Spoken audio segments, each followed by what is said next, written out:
Tonight, the workshop is about following along with the July 2025 10-year anniversary of World Watercolor Month. So it was started by a gentleman, it's Doodle Splash, I think is his handle. And he started it 10 years ago as an opportunity to publish a prompt for everybody to follow along with. And it is day by day by day, they give a word, and then we get to make art based upon that word, whatever our interpretation is. But it's called World Watercolor Month, but they said use watercolor, use gouache, use really whatever you want. And the idea is to come together as an artistic community or people who love to practice art and just work out our art muscles, right? And so this is what the challenges look like. Let me show you here. So this is off of Instagram for World Watercolor Month, and there are all of the prompts for the month, so one for each day of the month. And a lot of people follow along, and when you post on social media, you can use the hashtag World Watercolor Month. So hashtag World Watercolor Month. And then that way, as an artistic community, we can find each other and see what everybody's interpretation is of those prompts. Now, in addition to that, there are many other artists and other art material brands who will issue their own prompts because World Watercolor Month doesn't have the exclusivity on that. Now, if you want to use World Watercolor Month, um, they do have a charitable um, element to it. And so what they do is the companies, like for instance, Daniel Smith. So this is a prompt list put out by Daniel Smith. And this is the World Watercolor Month. And then this is Daniel Smith's colors that they're putting for the 31 days. So that if you want to, you can try the colors to go along with the prompts. Now, Daniel Smith or Holbein also is participating. What they do is, as a corporation, they will sponsor World Watercolor Month. And World Watercolor Month has an element where you or I can also donate, and it's to an international children's art fund. So isn't that cool? It's all around just fantastic.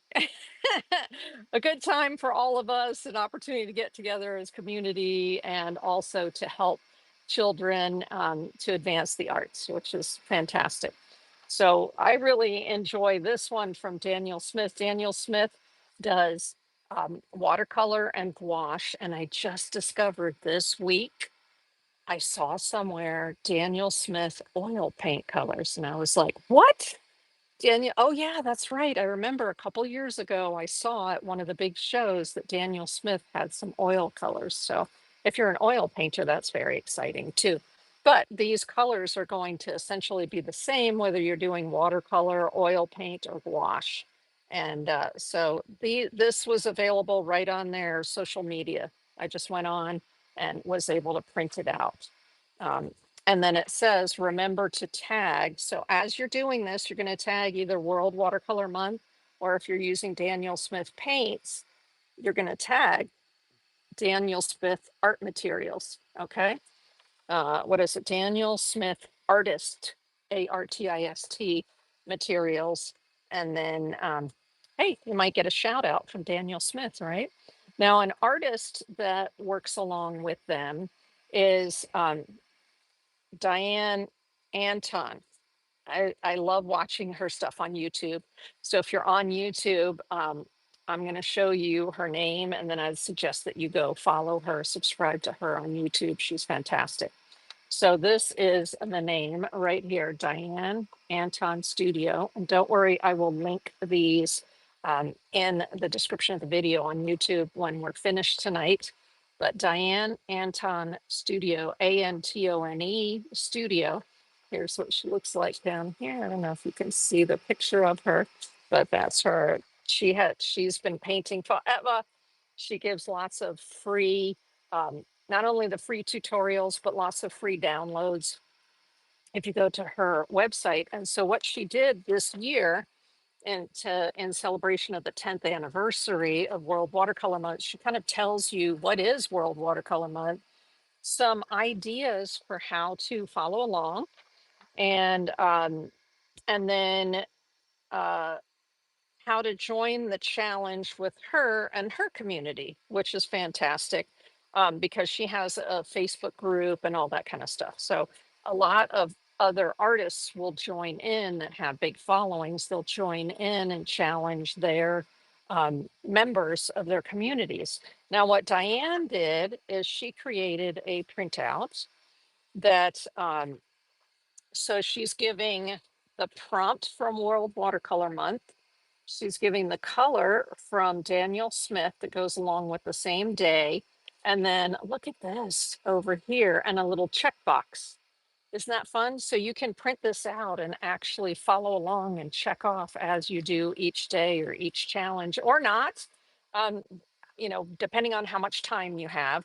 But the cool thing is, like she says, for espresso, mix ultramarine blue to create a rich, deep shadows or a near black. Try dry brushing for texture. So she's giving you other ideas of what to do along with the colors and the prompts from Daniel Smith and World Watercolor Month. So isn't that fun?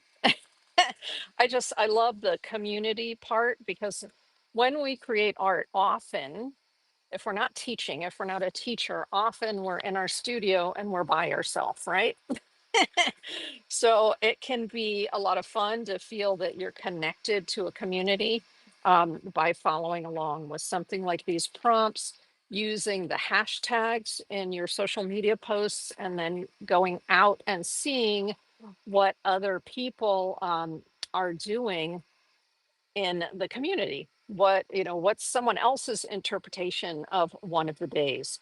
So the very first day of World Watercolor Month, let me get my prompt list here, was actually, I'm going to use the prompt list with the Daniel Smith. This Daniel Smith makes what they call extra fine watercolors. They're delicious, but they're also pricey because they're professional quality. But the first day was Radiant right here. And it was perfect because last week I had done these very soft watercolor type projects. And so I thought, I'm just going to do exactly the same thing, but I'm going to do it with the interpretation of radiant. And so a lot of the words are not direct 3D objects. Radiant could be anything, right? I like the prompts that are more abstract. Some people prefer the prompts that are more, um, still life-ish or an object so that they can actually do the object. But since I was already warmed up and had all the paints and papers out for doing those soft landscapes from last week, this was my interpretation of Radiant Day One. So it's doing the exact same process that I showed last week, but I added gold. Can you see the shimmer of the gold in the top there? Yes. So I made the top gold, and that way it has the feel of a landscape with this golden sky. And so I named the piece Radiant Sky. So that one is actually a piece that is available to be purchased. But a lot of what we do when we're following along with prompts like this is oftentimes we will just do the artwork in a um, sketchbook or a watercolor book of some sort. So I've shown you these before. This is the watercolor spiral bound paper. It's good. It's 140 pounds from US Art Supply. And so this is, to me, this is a great size because it's also very portable. It's 5.5 inches this way by 8.5 inches this way. And perfect for just doing quick sketches. This was actually a test that I was doing of some brushes. Um, but let me show you. So Day one was radiant. Day two was espresso, which is like an artist's best friend, right? We love our coffee or our chai tea. So in this book, I did the espresso because for me, the espresso, um, I had a few minutes to do the challenge. You know, if I have more time to do a challenge, I might do it on a full sheet of paper like this and have it be, um, oh, let's see, stay home to shop. Message you. Oh, okay. Thank you. Thank you. Thank you. Stay home to shop was saying they have them me streaming on YouTube and whatnot. So thank you. I appreciate that. But this finished piece, which is on a large piece of paper, I already had all the material out and I was like, hey, I might as well make one and just use that interpretation. But for something like espresso, I was like, I'm not going to create an artwork that is going to be something that I'm going to sell.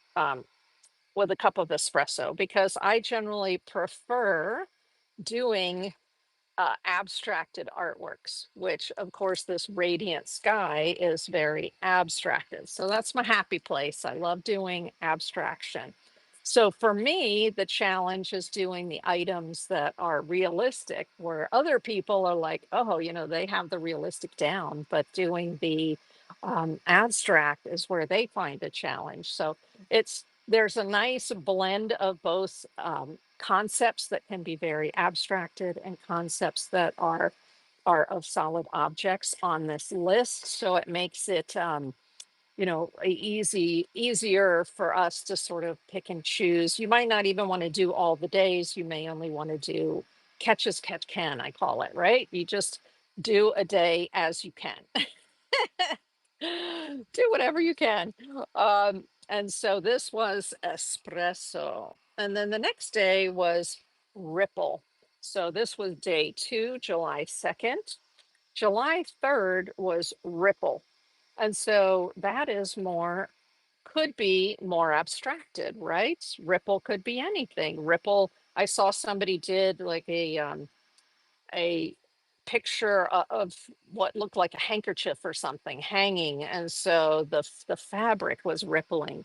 Of course, it could be a ripple in a pond where somebody drops a stone in, and then you see the ripples come out. I chose to actually finish an artwork that I'd already just begun a little bit ago, and so I did the concept of ripple like this. So I already had this little bit of a bottom done, and I had done these swirls because I love doing swirls. And so I thought, you know what, that already has some ripples in it here, the edges that go like this. So I thought I will just use this piece and the paints, it was a special set of paints I was using, and I just went ahead and finished it. So this is now a finished piece of artwork and it's in my Whatnot shop and available to be purchased. It's called Ripple and Swirl. Makes sense, right?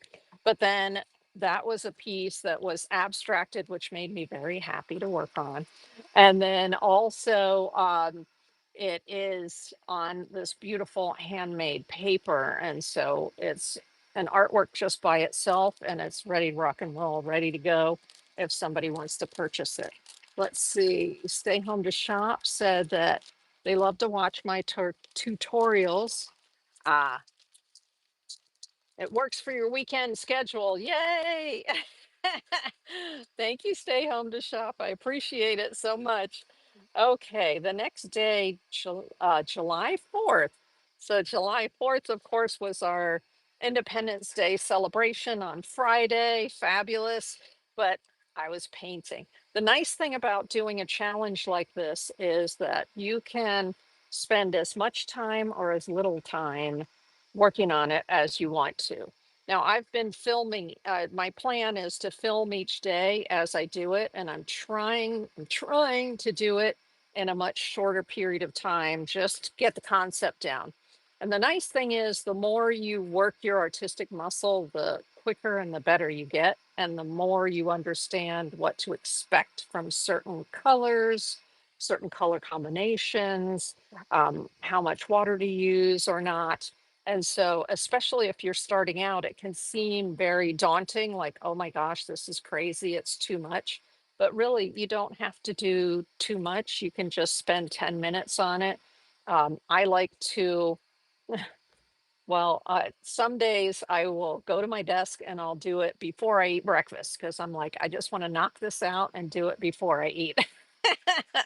Because that's a great way I feel to start my day. But some people do it, and I have done it also at the end of the day.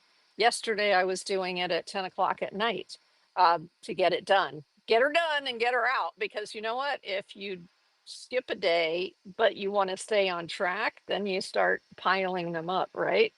Which is fine. This is all just a fun exercise. So, but the next day was fade. So, one of the things that I like to do is I like to go to online royalty free image websites. And one of them is called Pixabay, and one of them is called the ones that I use and Unsplash. So I will link those in the description of the video. But these are some examples. When I put in the word fade, then it gives you ideas. And so these are some of the ones that I took off. I love this because it can be all one color, right? This is just with lots of water. And then the color itself, and then doing more layers of the color will give you the darker, darker, darker, right? So that could potentially be just one color and working it in different layers. This one, I love the way it went from the blue and kind of gets sort of pink down here, which is, and then there's a little tiny moon right there. So I just thought that would be a lot of fun to do that. And for the moon, use some masking fluid. So that's something you can do with watercolor is you put it down, it's kind of rubbery, and it will keep the, you can brush the watercolor over everything else around it, and later you can roll it off and it'll preserve that little white spot for you. So that's why I thought that one might be good. But then I fell in love with this one right here because it looks very faded. You can see the stairs going up, and I decided to not put the feet in and just focus on the stairs. So you don't have to do the picture exactly as it appears here. Most of the time I morph multiple photos together, and I'm going to show you that in just a moment. But this was the stairs going up and fading into the distance that I use that picture as my prompt, my idea for that. So when I don't know, when I'm like, oh my gosh, I don't know what to do for that, I'm just going to go to Pixabay or Unsplash, type in the word and see what happens, right? And sometimes things will come up that you don't even expect. But so I love the way that one turned out. And the interesting thing that I did with this one is that I used paint that I hadn't used in combination together before. So it's the perfect opportunity to, push yourself and really play with your materials, because goodness knows I have tons of materials, and I am definitely an art supply hoarder. But there is a group of paints here, right up in here, that are called the Primatech paints from uh, Daniel Smith. So right in this area right here. And I'll show you what they look like right here, these up here. And they're actually made from crushed stones. So they take stone and then they crush it up very fine, and then they make paint out of it. And so this is hematite. Is that the hematite? Yeah. Hematite, Minnesota pipestone, apatite, bronzite, fusite red, fusite green, zoisite, and this one is black tourmaline. The interesting thing, because these are from minerals that are ground up, um, the interesting thing about that is most of them, not all of them, Like this Minnesota pipestone is very earthy, but these two right here, the fusite is a crystal. So when they grind it up and then you use it as a paint, it gives a little bit of sparkle to your artwork. So I thought, you know what? I am going to use this. I'm going to use these paints and I'm going to paint the stairs for fade out of those and see how it comes out. And I love them. I'm like, oh my gosh, I have to use these Primatech more. But that's part of the beauty of discovery of doing one of these challenges is, well, let me try these that I haven't used before. Let me try those that I haven't used. You know what I mean? Is it's to stretch yourself and to do things that are maybe out of your comfort zone. So, and don't be hard on yourself. It's all about having fun. And that I can see it right now. I don't know in the light if y'all can see it. I'm just going to do this and see, but there's a little bit of sparkle in there and I'm like, "Ooh, that makes me so happy." Even though the rest of it looks very grungy, if you're looking at it in person and up close, it has a little sparkle to it, which is fun. Now this picture, before I painted it, I used a pencil and I drew in the stairs.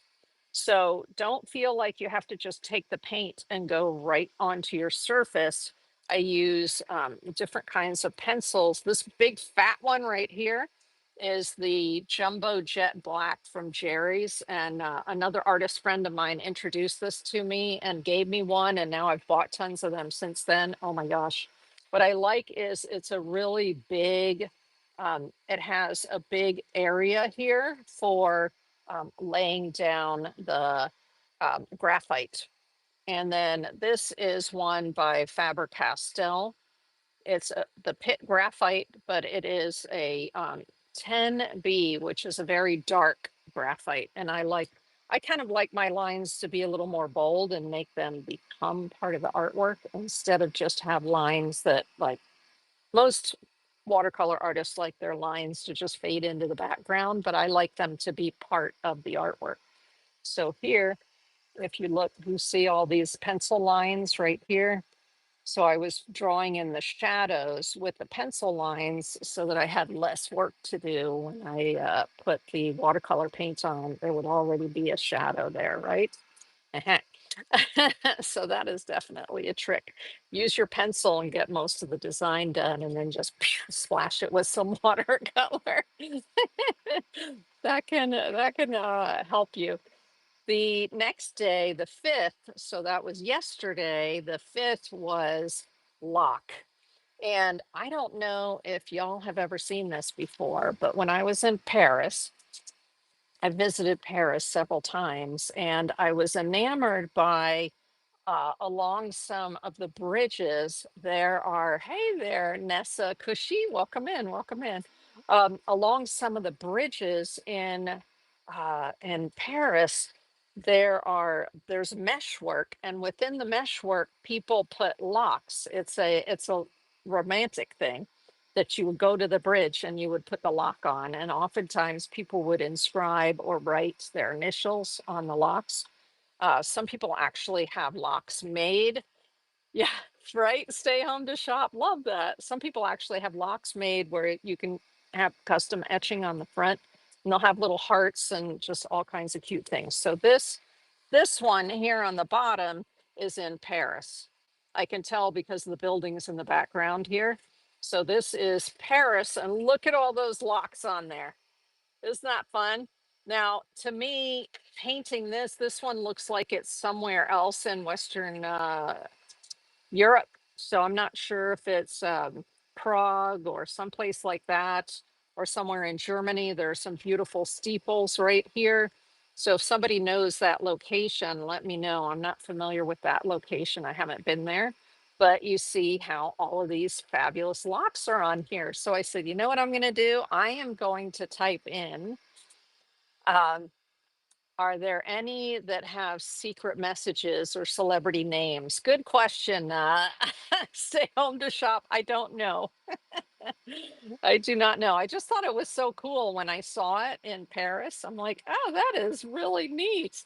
And so it stuck with me, right? And then when it came time to do the lock challenge, I said, I want to do something like that. Um, Let me type in romantic lock. So those aren't two words that you would normally think would go together, but I said romantic lock specifically for this reason was because I'm familiar with this. And so I got a whole bunch of really cool lock imagery. And this is some other imagery that I got. So this is actually a lock in the shape of a heart. And I like the keyhole in the middle of it. I think that's really cool. And then this one right here. And so it's a lock with a heart on it, painted red, right? On the grate somewhere. Isn't that fun? I just think it's so fun. So then there were these. So this is a door with a keyhole and a lock. And I thought this was really interesting. And then this one down here, oh my gosh, I'm in love with this color. So I said, okay, I'm going to use this image with the color and the little latch right here. And then I'm going to put the lock that looks like this on it. So that's the nice thing about being an artist is we get to pick and choose elements out of different concepts, different photographs, and then we can put together our own piece based on the different concepts that we find, right? So we morph them together. So let me go ahead and show you what I did. This was yesterday. This is what I was doing at like 10 o'clock at night yesterday. But I am filming the process, so y'all can follow along if you want on my social media. Let me see. Let me get this here so I can show you. This is most of the time I'm on Instagram, so it's just at Deets Art. It's supposed to feed over to Facebook. So that's where I am on Facebook, if that's where you are. And you can always also follow along. Oh, let's see if you go to my website, deetsart.com.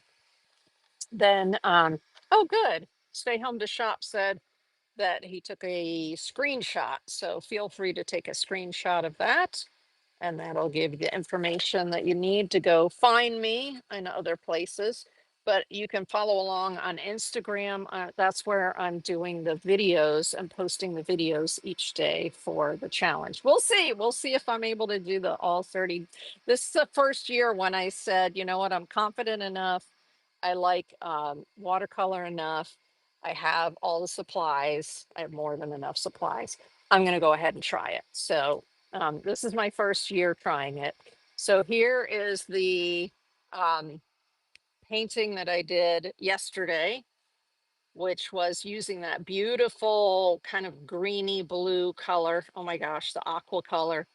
And then I went ahead and what did I do? I put the heart locket on there, right? So fun. So what is today's challenge? Because I thought we would do that together. Have you used Instagram for a while? Stay Home to Shop asked. Oh, yeah, I've been on there for a long time. A long, long, long, long time on Instagram. Yes, yes, yes. Okay, so today is hat is the um, day for the 6th. So, and then let me see what the color is. Deep scarlet is the color. So I don't know if I'll use the deep scarlet or not, but I did already do a short, just I took 10, 15 minutes and I made a sombrero, right? So I love how some of the sombreros are so colorful and fun. And like I said, you don't have to do anything complicated. It can be super simple. Now, what I did was I started out with a pencil drawing and then I came in and put all the colors in and dropped in a shadow, right? It can be, remember your shadows, people. A lot of times people will, um, artists will draw something or, they're looking at a 3D object and they paint the object, but they forget to put the shadow in. And the shadow is what anchors, it anchors your item to the page. So you definitely want to consider that and remember your shadows. As a matter of fact, in the one that I did with espresso, what really makes this anchored to the page is this heavy shadow. This is 3 or 4 coats of paint at varying degrees. So that I've got lighter and darker right up next to it here. And then remember that there's a handle here. At first, I didn't put the shadow in for the handle. And then I went back and I looked at the picture and I'm like, oh my gosh, there's a shadow there for the handle. I have to remember to put that in.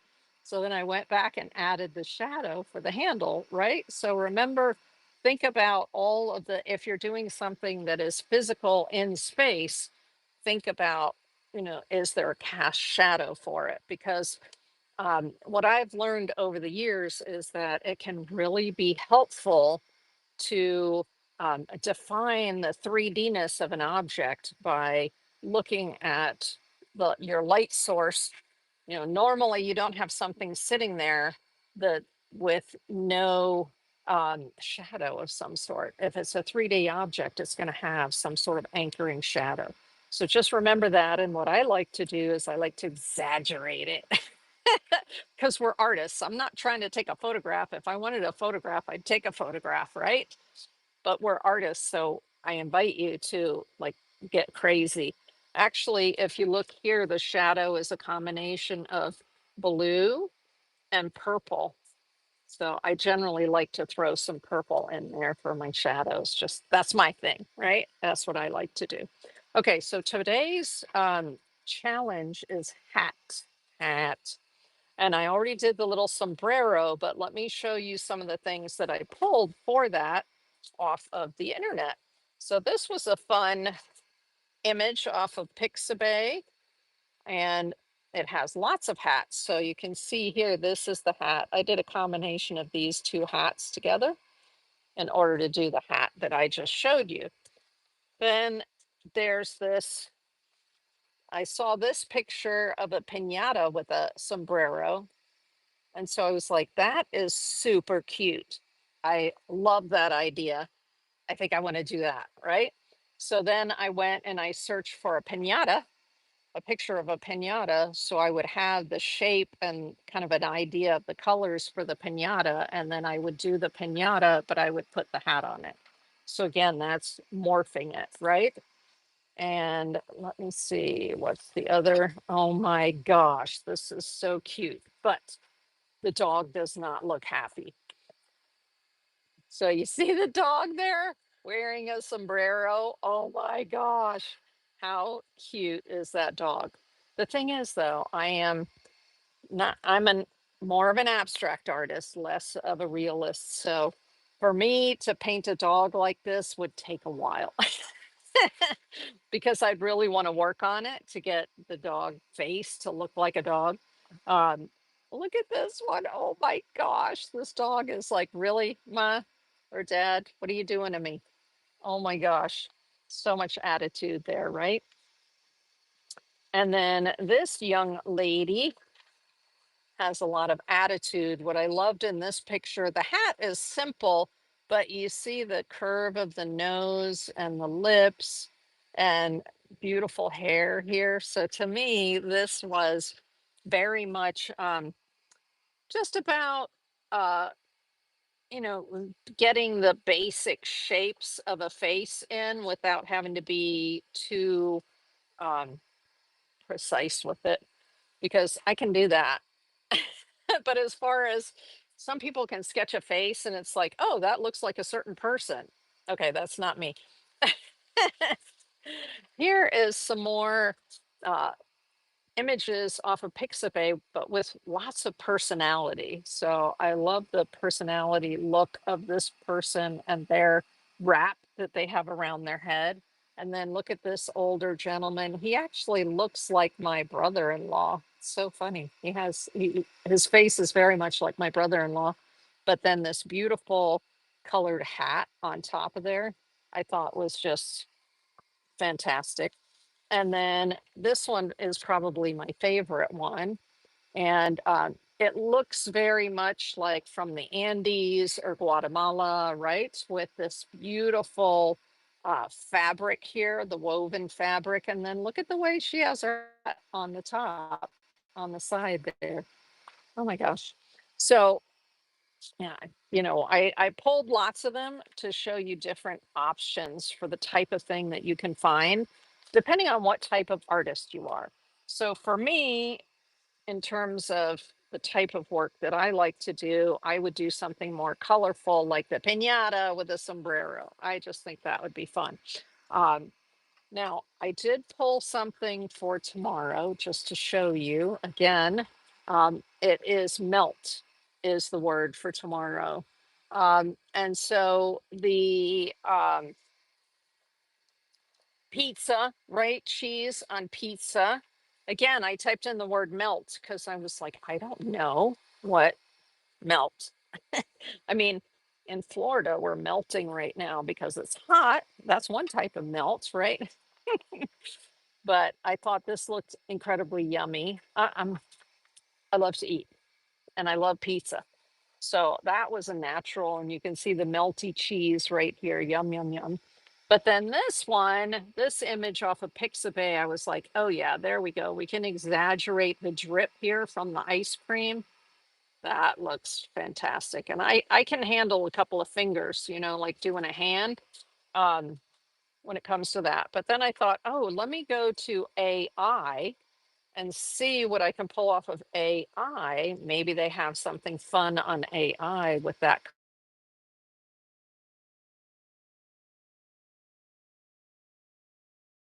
concepts or what I got from AI. And I love this one because isn't that Neapolitan where you have this and these different colors? Yeah, right. Stay Home to Shop says, I'm getting hungry. And they love Pixabay because it's the royalty free photo collection. Yes. Now, they're royalty free, but there are some restrictions on the photographs. That's why I went to AI and generated some AI images because I can share these AI images on my website, meaning that I can publish them. I was the one that came up with the prompts and used the different styles within Canva, canva.com, in order to create these AI images. So these AI images I can publish on my website. If you are using images like this, I would not publish those on my website because if you go in and you read the commercial license for them, uh, they ask that you don't publish them. Unless I think there is a provision where if you give credit or whatever, and I was like, you know what, I'm just going to go to AI, create some AI images, and then I can put those on my website. So my own photographs I put on my website, and I put AI images on my website. That I'm allowed to do. And I know I'm not going to have any copyright issues because a lot of times artists or photographers that put images out or vector people who design vector drawings and stuff, when they put them out on a site like Pixabay or Unsplash, you need to go and read the commercial license, um, what is it? The commercial license details in order to be sure that you're using the images correctly. Now, if I'm taking the images and then I'm interpreting them as an artist and creating my own piece of artwork, that's okay. That's why I like to morph more than one photograph together. If I'm going to sell something, I like to morph multiple photos together in terms of concept. And then that's an original concept. It's my concept, and I can sell that.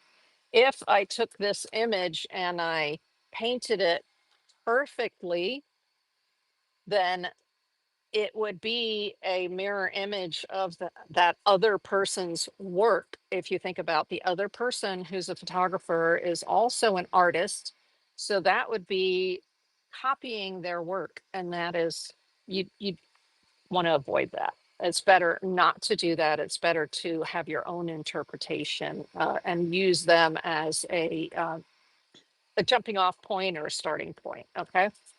But these AI images for Melt I will put on my website for the article that goes with this workshop. And that way, if you want to go into my article afterwards, the article will be up Tuesday, Wednesday. Then you can take these pictures and download them and try it yourself. But that looks like fun for melt, right? Now, some other concepts, snow melts also, doesn't it? So this picture right here is of a budding, um, what are they? They're the sakura, the cherry blossoms, but there's a little bit of, I guess you hold it up like this. There's a little bit of snow there. So there's snow here and snow here. Snow, I'm going to tell you right now, y'all, snow is so hard to paint because it's essentially white, but you have to get all the nuance, kind of like with clouds, where clouds are, and there are artists that their whole portfolio is clouds because there's so much nuance in there in order to make it look like a cloud. The same is true of snow or ice. Oi. But I printed off that one because I thought, well, that could be a challenge for me. But I think my favorite one for melt is this one, which is, of course, melting wax, melting candle wax. I like that one the best right now. So I'll probably do that one tomorrow. But who knows? I may change my mind and do one of the melting ice cream. I love that. Now, next week, my workshop is going to be about making paintings with a single pigment color. So we'll do a couple of them.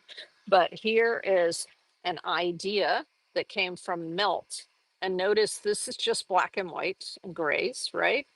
And this is just blues and whites, right? So basically, you can do this whole painting with one color.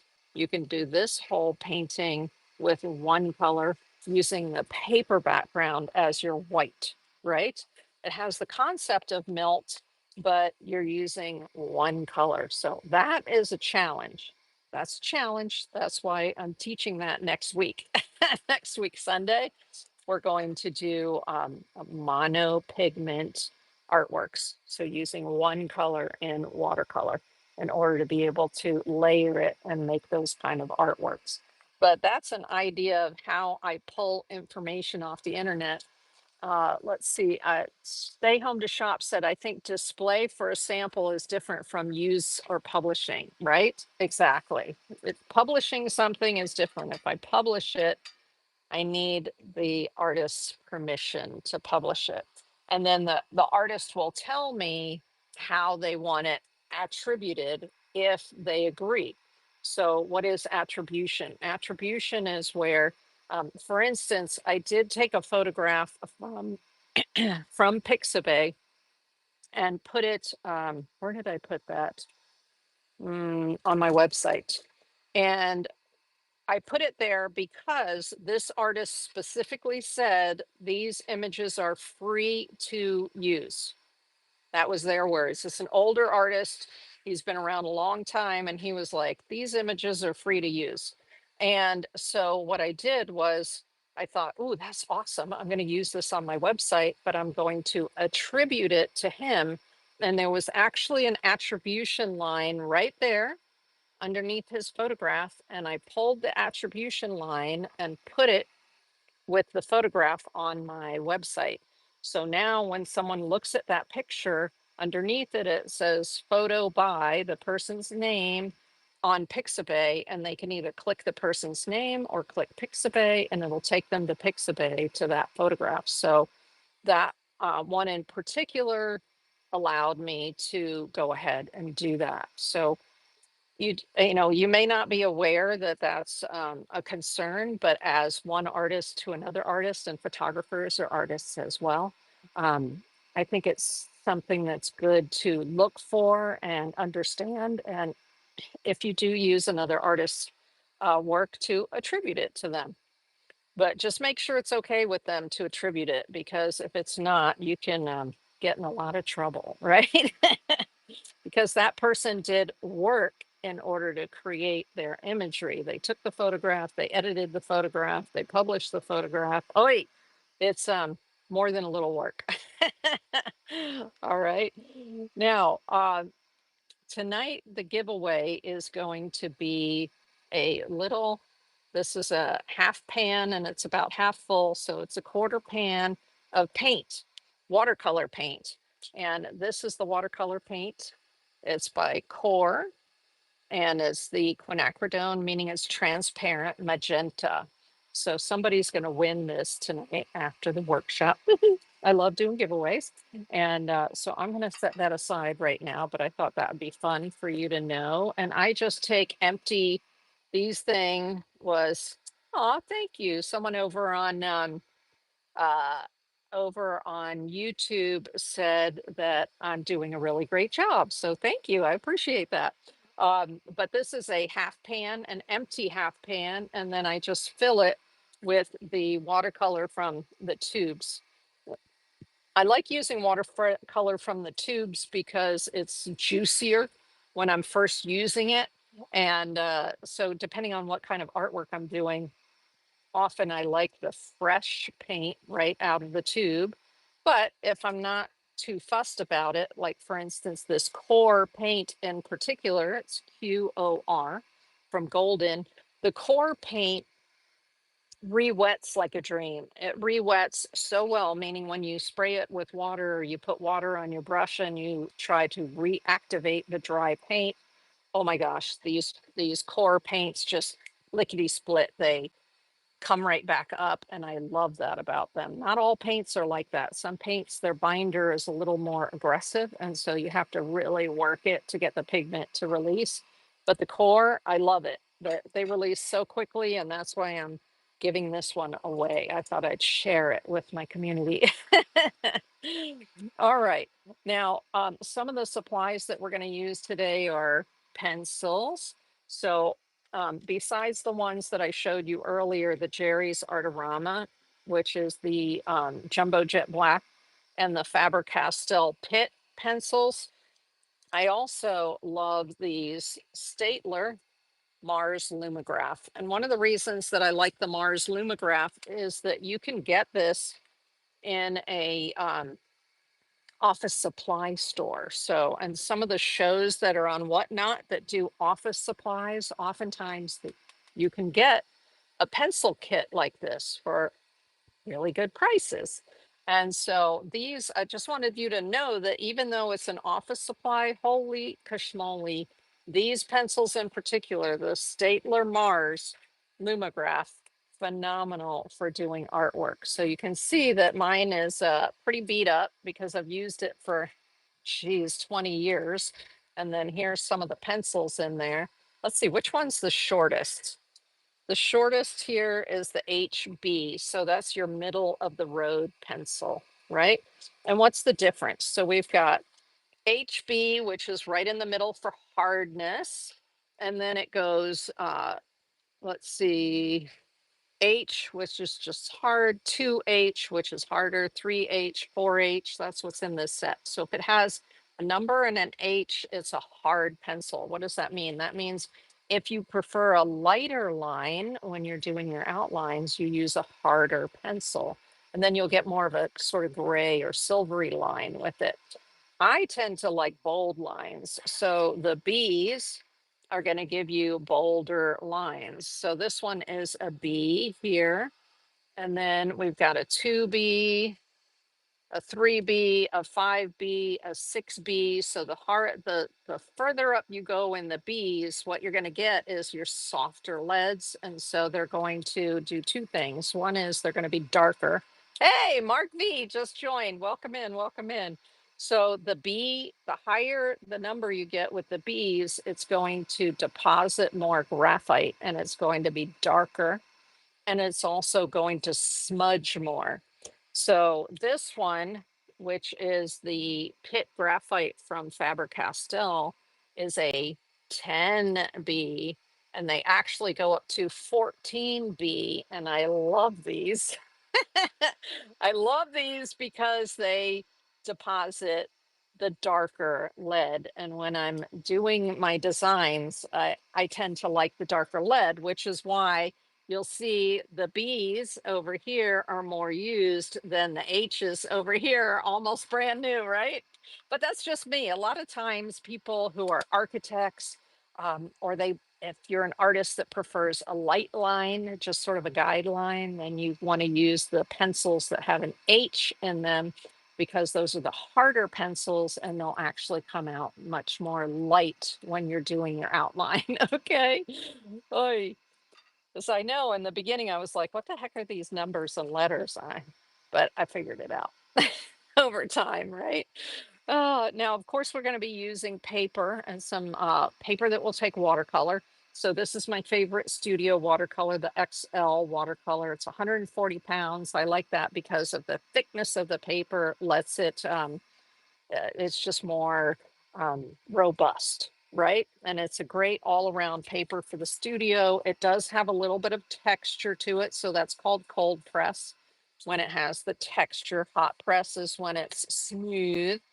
And that this has loose pages to it. Then you can get a watercolor block. So this is by Fluid Watercolor and it is a cold press. So it's not all the way smooth, but it's a block. So it has glue on this side and glue on this side. And that helps to hold the paper down when you're painting on it. So I love painting on blocks because then you get less curling of your paper. Then those two papers I just showed you have cellulose in them, meaning they have tree pulp in them. But this is Stonehenge. This is an expensive paper from Legion, and it is hot. This one happens to be a hot press, but they also make the cold press with the texture on the top. And this one is gorgeously smooth. So this is hot press. They roll it through hot rollers to get it smooth. So this one is the hot press. Gorgeous, gorgeous paper. More, I would say, for finished artworks than for if you're just practicing. But hey, you may want to try new papers as you're practicing. So that could be awesome. And then I talked earlier about UPO, and UPO is a polypropylene. So it is a type of uh, plastic. And so this is what it looks like here. It says UPO. There's different colors because on the covers because they've got the purple is the heavy. See where it says heavy? Oops, sorry. It says heavy here somewhere. There it is underneath where it says UPO. It says heavy. And so that just means that this polypropylene is thicker, beautifully thick. Oh my gosh, I love how thick it is. It's a nice thick polypropylene. But this polypropylene is very smooth. It takes watercolor beautifully. And the nice thing is the watercolor kind of sloshes along the top. And so it's a lot of fun to experiment on and you get some beautiful results because the paint sits on top of it. And then the same as mineral paper. This is calcium carbonate mineral paper, which is a stone, and then it's pulverized. Sometimes it's called marble dust, but they'll pulverize it to the point where they can put a binder with it, a resin binder, and then they create vapor from it. Now, this is very thin, but it creates beautiful, it takes watercolor beautifully. And I love working on the mineral paper. And you can also draw. So drawing medium works beautifully on the mineral paper and the UPO also. So if you like to draw your things and then just like whack it a little bit with watercolor, fantastic paper. All right. And then I had shown you earlier my notebook. If you weren't here earlier, this is the US Art Supply watercolor paper. It's 140 pounds, very economical. And it has a heavy texture on the one side. So this side has a lot of texture.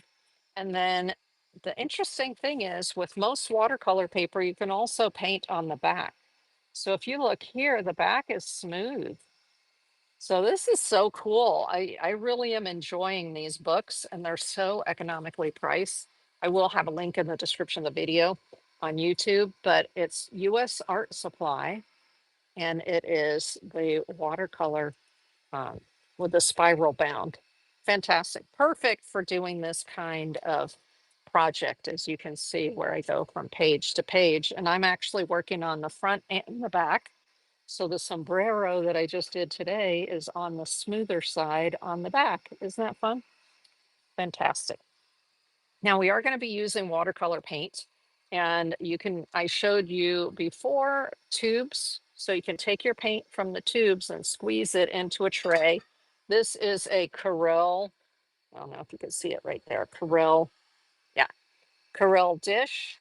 And so you can take any dish and work with it and put your paints in it. So this is the Corel dish with some of my watercolor paints. You can see they're dry, so they're not like running all over the place. I can just spray this with water and they'll reactivate, and then I can go ahead and use those.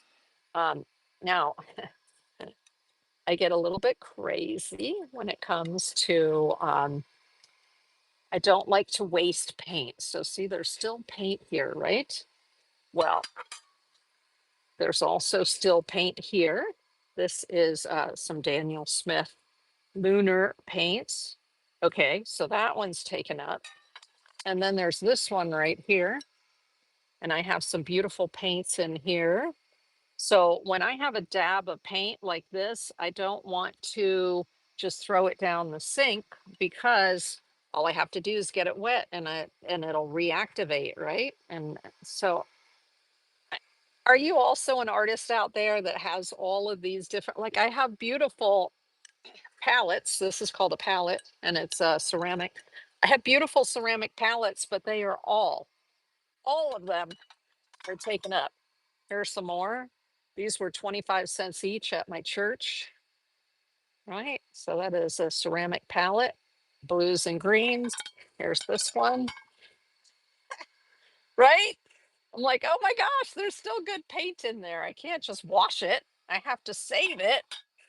So I have to remind myself all the time to use them. Here's another one, right? What? Yes, that's me. I have, Mark V says he's working on it, working on getting himself all of these different palettes, right? And then here's another one. And I'm going to use this one tonight, because what I like to challenge myself to do is to go get one of the palettes that, like this one, that is still has good paint in it, and use one of my palettes to do a project. So I'm like, okay, this is what I'm going to do. I have tons of paint, but I need to clear these out so I can put more paints in them, right? This is a good collection because I have a red and a magenta. So this is a warm red and a cool red here. And then I have cobalt blue and a medium blue here, and a dark, dark, dark blue here. I have a cool yellow and a warm yellow, and then an orange and two different kinds of green. So this is a complete palette in terms of color mixing, having colors to color mix with. So I will probably keep filling this with more paint and keep that one going, because it's an excellent combination of colors. But the rest of these that I have here, no, I need to like finish them up and be able to get the palettes empty and back ready for fresh tube paints, right? I have to discipline myself to do that. Now, another thing is you can have a travel palette. So I showed you earlier a pan. These are half pans, and these are super nice because there's room here for you to do your color mixing. And then you have your paints that I squeezed out of the tube in the middle here, and the ones on the sides are from Christy Rice. So this is a Christy Rice palette, travel palette. And all the travel palettes have a ring on the bottom, so you can put your finger in there and hold it like this, steady, stabilizes it as you're working with it. So you can see that I use this palette a lot. They get dirty, but you just clean them up with a little bit of water and a paper towel, easy peasy. And I've put quite a few colors in here that I like to work with. So as you work with watercolors, you can begin to sort of customize your palette based on colors that you enjoy. One of my favorite colors right now is cobalt teal. So this cobalt teal color is like mwah, out of sight. And then another one of my favorites right now is this one by Schminke is the brand, and it's Cologne Bridge Green. Fantastic.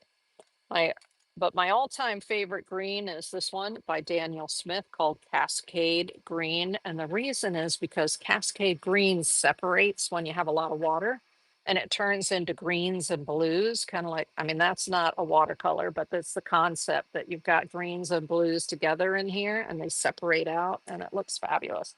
So those are my favorites right now, besides the magenta. So I showed you that earlier. This you can tell which are my favorites because see how they're being used up. Yeah, that's because I really like them and I use them a lot. Okay, let me think if there's anything else that I need to share with you before we go over top of the table, because I think it is that time when we're going to go over the table and get started. And what is our theme again today is hats, right? So don't be hard on yourself. Remember to give yourself grace and do as much as you can. But, this is supposed to be fun and relaxing. Don't stress yourself over any of these challenges. Okay. It's just watercolor, water and paint. We're having fun. All right. Let's go over top of the table. Awesome. Okay, what kind of paper are we going to use for the pinata? Let's use the bigger paper here. So now we're going to look at hat. And when I think of hat, I think of a sombrero. They're so fun, right? Have you, let's put it this way, if you have ever driven up I-95 from the northeast to the south, and you get to I believe it's the Florida Georgia line, there's a place there. What is it called? South of the border, it's called. And it has a Mexican theme. It's so much fun. Pepe is their mascot, I believe. And oh, it's just so much fun to drive and see the signs leading up to it. So I have fond memories of uh, that very Mexican sombrero and very playful, right? And the pinatas. That's kind of why I went with this theme. Let me move this up and get my camera stand out of the way here. There we go. So I'm sure that we can keep you all in frame. There we are. All right, now I may need to mix some colors. So I have these trays like this. My goodness, look, I have 3 trays and what? All of them have color in them, right? This is crazy. Okay, this one has less color than anything else. So I'll probably use that one. Although this has those greens I've been digging recently that I really enjoyed, so I might use this one. But this is, if I need to mix any colors, I can just mix them right in here.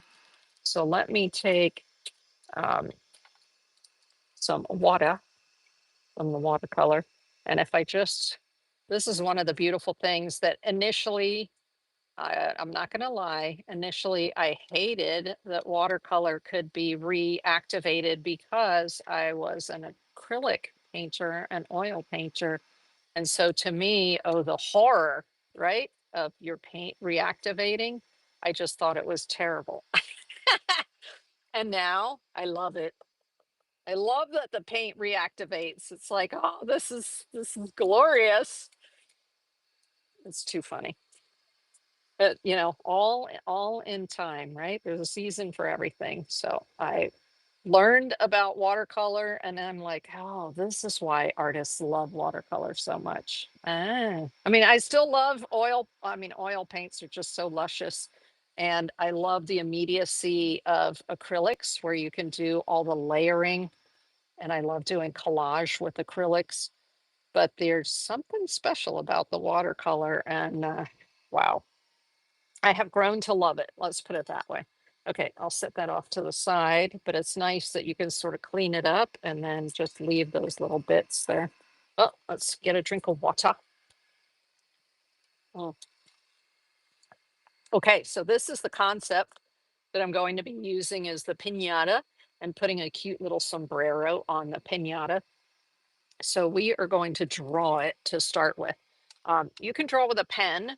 So most of you know that the Sakura Micron is my favorite pen, and it is a permanent pen. So you can draw and then go over top of it with watercolor. Um, However, for this kind of thing, I'm actually going to use a one of these pencils and an eraser so that I can work the shape and make sure that I get it the way that I want it. So we're going to start out. I'm just going to put this right over here. Oh, I like to print the two on one page because then I can fold the page in half. I tell my computer that they're 5 by 7 images so that I can fit two on one page like that. And so I'm going to put this one here and let's draw. Let me see. Can you see that image? Maybe if I move this down a little bit. There. I think you can see that little guy. So what paper am I using? This is the Canson paper. Nope. I'm going to get rid of the 100% cotton. This is the Canson XL watercolor. So let me just show you these pencils so you get a feel for them. This is the Jumbo Jet Black from Jerry's. Like I said, I like it because it has a big, there's a lot of graphite here at the end that will deposit. And so let me just show you. You see how dark that is? And then also it'll smudge. So I can take a smudge tool like this and I can smudge it, and that'll help me with shadows, right? If I want to do shadows. And then, so that was using the Jumbo Jet Black from Jerry's. And you can find items like this on my website. So if you go to the deetsart.com, there you go, the website right here, deetsart.com. If you go there, there is a menu item called supply links. So I have done the work for you and found the items on whatever store they're available on, and then put a link for you so that you can just click and go find it, okay, for your convenience. So this is the Faber-Castell Pit Graphite, PITT, it says right there, Pit Graphite, but it's a 10B. You see the N there, 10B. So it's going to lay down a lot of graphite as well. You see how nice and dark it is? I'm pressing a little bit, but it's nice and dark. And then I can take my blending stump and you get a lot of gray out of it. So very similar to the Jumbo Jet Black right there, right? And I like that. I like having the fact that it does that. Now, if I use a pencil, let's go back to the pencils that I had earlier. If you use a pencil from the H, so let's pick like the 4H here. So you can see that's the hardest one in this particular set. And look at the difference in that. It's much lighter. And then let me take one of these that's clean, so it doesn't already have black on it, and try to smudge it, and you can see the difference there. Okay, so this is the 4H right here. Can you see that? There's hardly any smudging at all, and it's a very light color. So if you want to do a design and have it be super light so you can hardly see it, um, that's what a lot of artists like when they do their outlining, is they prefer the harder pencils. But I like to show the lines. I like to show what I call the hand of the artist. And so I put a lot in. Look at that. When I did that, they rolled. Come on now. Get back in your right places. There we go. Okay. So I like to use the pencils that are much softer and give you this a lot of smudge. So let's start with this. Now, the horsey, the horse is going to have this pinata horse. Of course, there's going to be, let's get the head. need to build the head. Actually, I like the head of this one right here. So let me kind of get the snout, right? We've got a snout going here, and then it comes around, kind of like that, and then down. So I really like the way this one looks right here. And then it's just going to go like that. And then there's going to be a hat, right, on top of it. That's why I wanted to start with this one. I can build the rest of the body afterwards. And so let's do the hat right here. This is going to kind of come this way because we've got the hat there. And then it's going to come down. And there's a big eye. This is what I liked about this one, was that big sort of googly eye. Oh, that's not the right place. Let's move it over a little bit. That's why I like using the pencils to start if I'm doing something that's more realistic. Okay, so we're going to be putting the black in here, and we'll just leave this part white. And then, see, it's not quite enough there.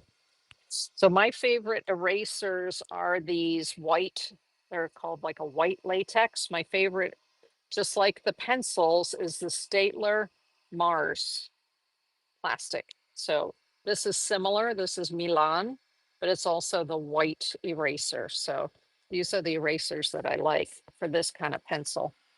Let's bring it down just a little bit more. There we go. And the neck is too thick, because otherwise I won't have room for the back, right? So let's bring this down like this. Okay. And then the back goes here. Yeah. Okay. See, I didn't do it right there. I need to move the snout over to here. And then bring it down about there. So I'm just very lightly, I'm putting my pencil on lightly so I can easily erase it, right? Okay. So the neck is way too far back now, and the eye needs to move up. Oh my goodness. Okay. So the eye is going to move up to here. And the googly eye part of it, the black. It's cute, cute, cute, cute. Okay.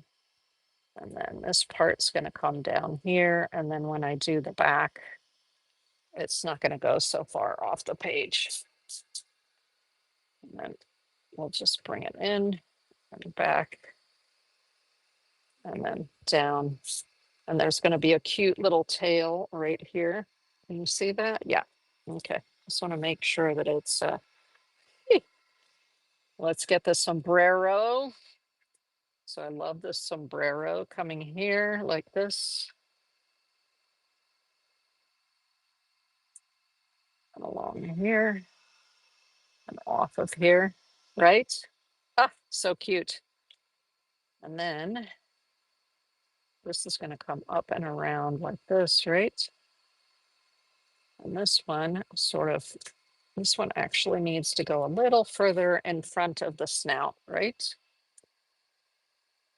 So let's just bring it up here. Oh, it's so cute.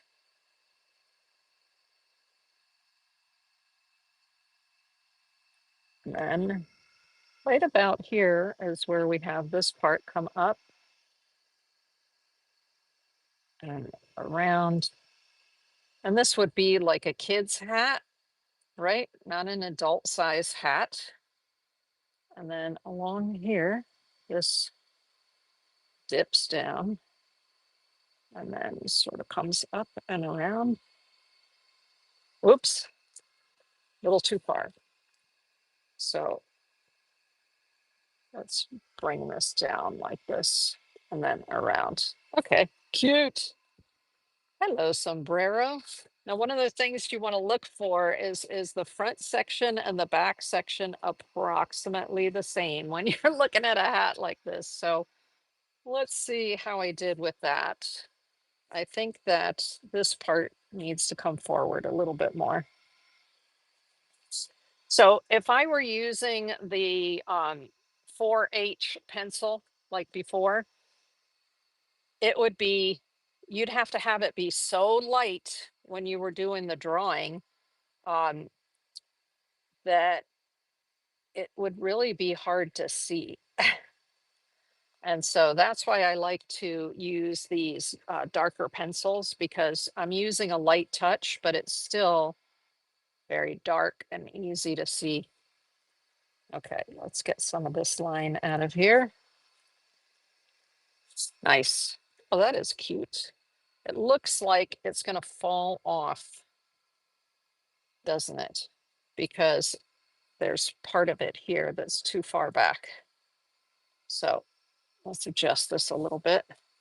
I need it to come up right about here because the back of it here. Otherwise, it just, what I just did looked like it was going to fall right off. Ah! So you do have to think about that a little bit. I mean, you don't have to think about it because it's art, so we can do whatever we want, right? Remember, always remember that it's art, so we can do whatever we want. Okay. So now what I have to do, this is coming back too far now. Uh, so you can see that when I'm not like so quick on the realist stuff. I struggle with it. So do not be hard on yourself. It is a-okay if you're not a realist either. If I were doing an abstract piece, oh my gosh, quick, quick. But that's because that's what I've been doing for years, is the abstracts. Okay, so I'm going to bring this way out here and then bring it around and sort of down like that. There we go. So is that too far now? Let's bring this around and then it comes around here, sort of like that. Okay, not bad, not bad.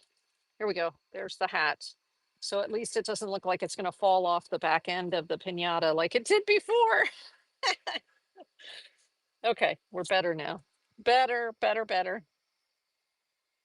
All right. So now the eye is too low. So the eye has to come up. Look at that. This is going to be the third eye here. The third eye. There we go. And then this part of it right here is going to be black. Nice. And now the horse has a little strap here. So let's put this little strap across the front like this. And then there's a little thing here. And this comes back like this. Now the eye is too low. There we go. That goes there. It's showing another one, right? I don't know how like harnesses work on horses. I'm going to take their word for it. Like that. Okay. And then let's see. Now we need to do the rest of the horse. We've got the hat and the sombrero and the, oh, look at this. Look at this. Okay, sorry, y'all. I see, this is why I don't like to do what I would call realism, work from real photos, because then I'm like a perfectionist and I have to have it be like just right. And so I erase and erase and erase and kind of makes me nuts. I love doing abstract work, so you don't have to be so like careful. Okay, so now we need to work on the body down here. And in order to do that, I have to flip to this one, right? So let's look. It's just very simple, isn't it? This comes down and then comes in a little bit. Where's this part of the body going to be? So it's coming a little bit in here. And we have to leave room for the other little legs right here. And then there's one in the back. This actually comes like this. Oops. This one comes like this. And this one sort of goes like this. So we're just going to do a hoof there. And this is going to come like this. Yee. Okay, so there's the back end there. And then we need to do the little legs up here. So we've got one that's in the back.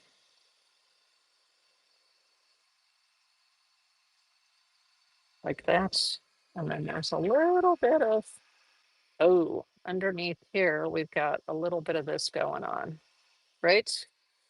We've got a shadow under, do you see the shadow underneath there? So I need to make it work for the shadow. And then, yeah, we've got another leg right here.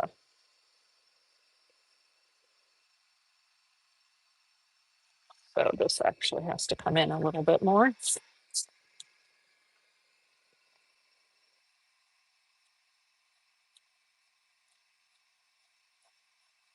There we go. It's a horse. What? Okay. I don't want this to be quite so back behind here. So perfect. I can get more of the tail in just by bringing this part of the leg up and kind of like give it a little rumpus right there. And then of course we're going to have a tail here. Okay, cool. All right. I like it. I like it. There we go. Pinata. The head looks a little bit big for the rest of the pinata, but you know what? That part I'm okay with. Can you imagine it all filled with, what would you fill it with? I like the candies I like the best are Baby Ruth, where they have a little bit of caramel and a little bit of peanuts and some milk chocolate. Oh my gosh, love that. And then Milky Way, that kind of thing. Who likes, what are they called? The M&Ms with the peanuts in them. Delicious. Whenever Halloween comes around, I buy a whole bunch of Halloween candy and then I eat it for the next couple of months because I love those little ones that they give you around that time. Okay, there we go. Hello, little one. Hello, hello.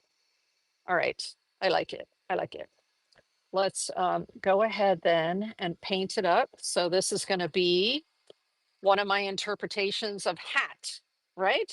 For the World Watercolor Month. And let's go ahead, and I do want to sort of draw in the frillies just a little bit so that I know kind of, I gauge for myself where my colors are. So let's look here.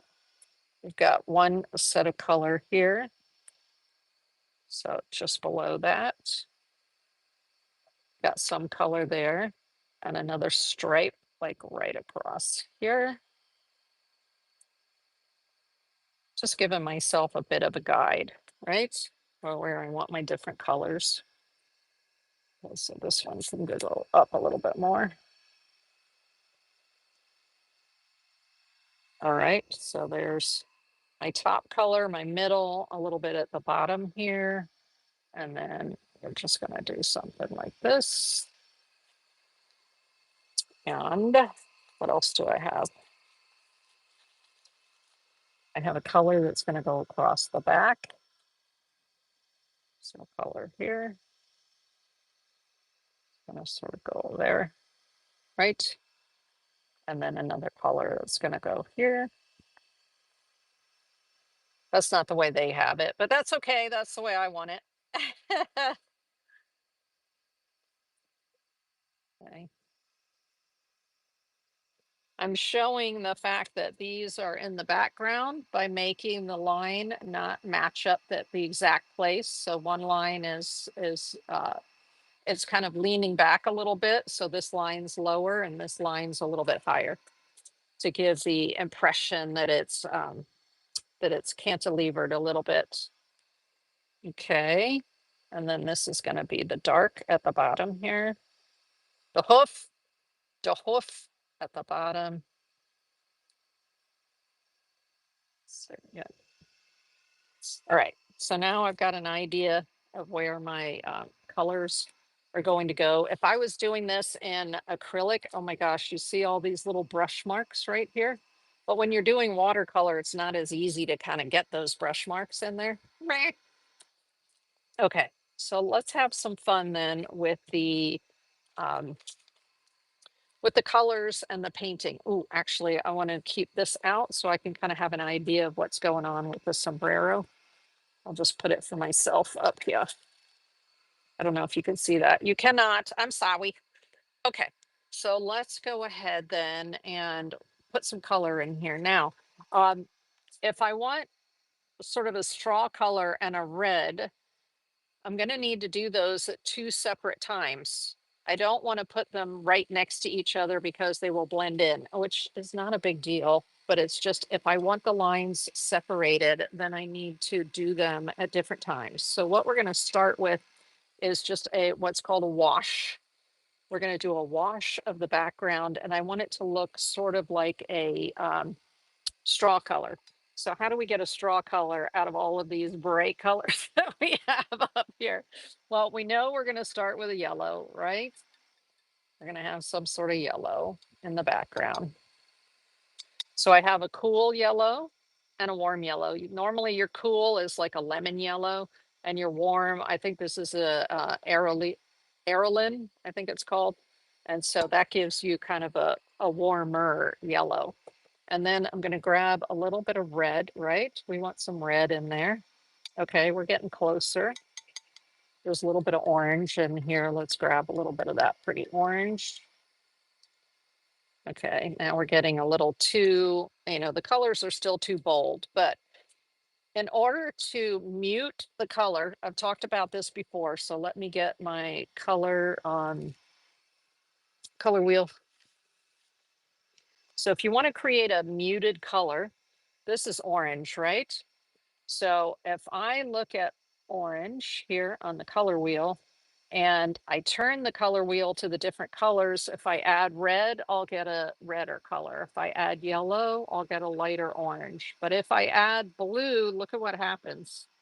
It mutes the color. So orange and blue are opposite each other on the color wheel. And that means that they mute each other out. So if I want this color to not be so bold, all I have to do, see how I have some blue right here? I just grab a smidge of blue and put it in there. And now I'm beginning to get, I'm muting that color down. Do you see how it just muted that just like that? And that is the color that I want. So let's just take this. Actually, I want a little bit more orange, just a tiny bit more orange in there. Just throw a little bit of orange in there. There we go. A little closer to what I want. Oh, no, I'm going to throw a tiny bit of yellow back in there. There, more straw-like. Okay, now when I put this on there, I don't want to put it on full strength. I want lots of water on there to create a wash. So I'm going to dip this in my water.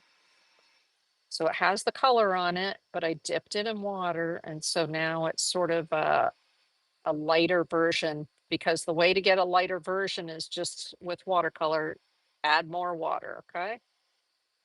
So there we go. We've got like now I don't want too much on there. So I'm going to grab my cloth here and I'm going to put it on and press on it. And then ta-da, you see how it gave me a very light version of the color, right? So it's what I call the push and pull. Push and pull when you're working with watercolor. You put the color down and then you're like, that seems counterintuitive. Why would I want to take the color back off if I just put it on? Well, this is why. If you want your lighter, if you just want a light wash in the background, it's not always easy to get a very light wash with just water alone. So when you put it on there, it's like, okay, okay, okay, quick, quick, quick, take this and put it on there and pull some of the color off. So now we have a straw background, right? A nice little background. Let me just do this, pull some of that up. Nice. So now I have a straw color, just like that. What? So there you go, up close and personal, if you want to look at it that way. But that gives us a nice straw color. So let me look at, see, there's the hat and you have the straw. Now I wanted it to be light because I want to be able to come back in with a little bit heavier version and do the crisscrosses, right? Because that's what we've got on the straw hat, is we have all these crisscrosses here. So I have to have this background in there first, and then I can draw the crisscrosses on top. But I need to let that dry. So that's why I'm doing it first, so I can just give it a chance to dry. Let us go ahead now and start working on these other colors. Now, if you don't want your colors to run into each other, then you do, like I would do this stripe here, then this stripe here, then this stripe, then this stripe. So you want to skip stripes so that you can let those dry while before you start. By the time I get down here, the one up here should be dry and I can put in the second one.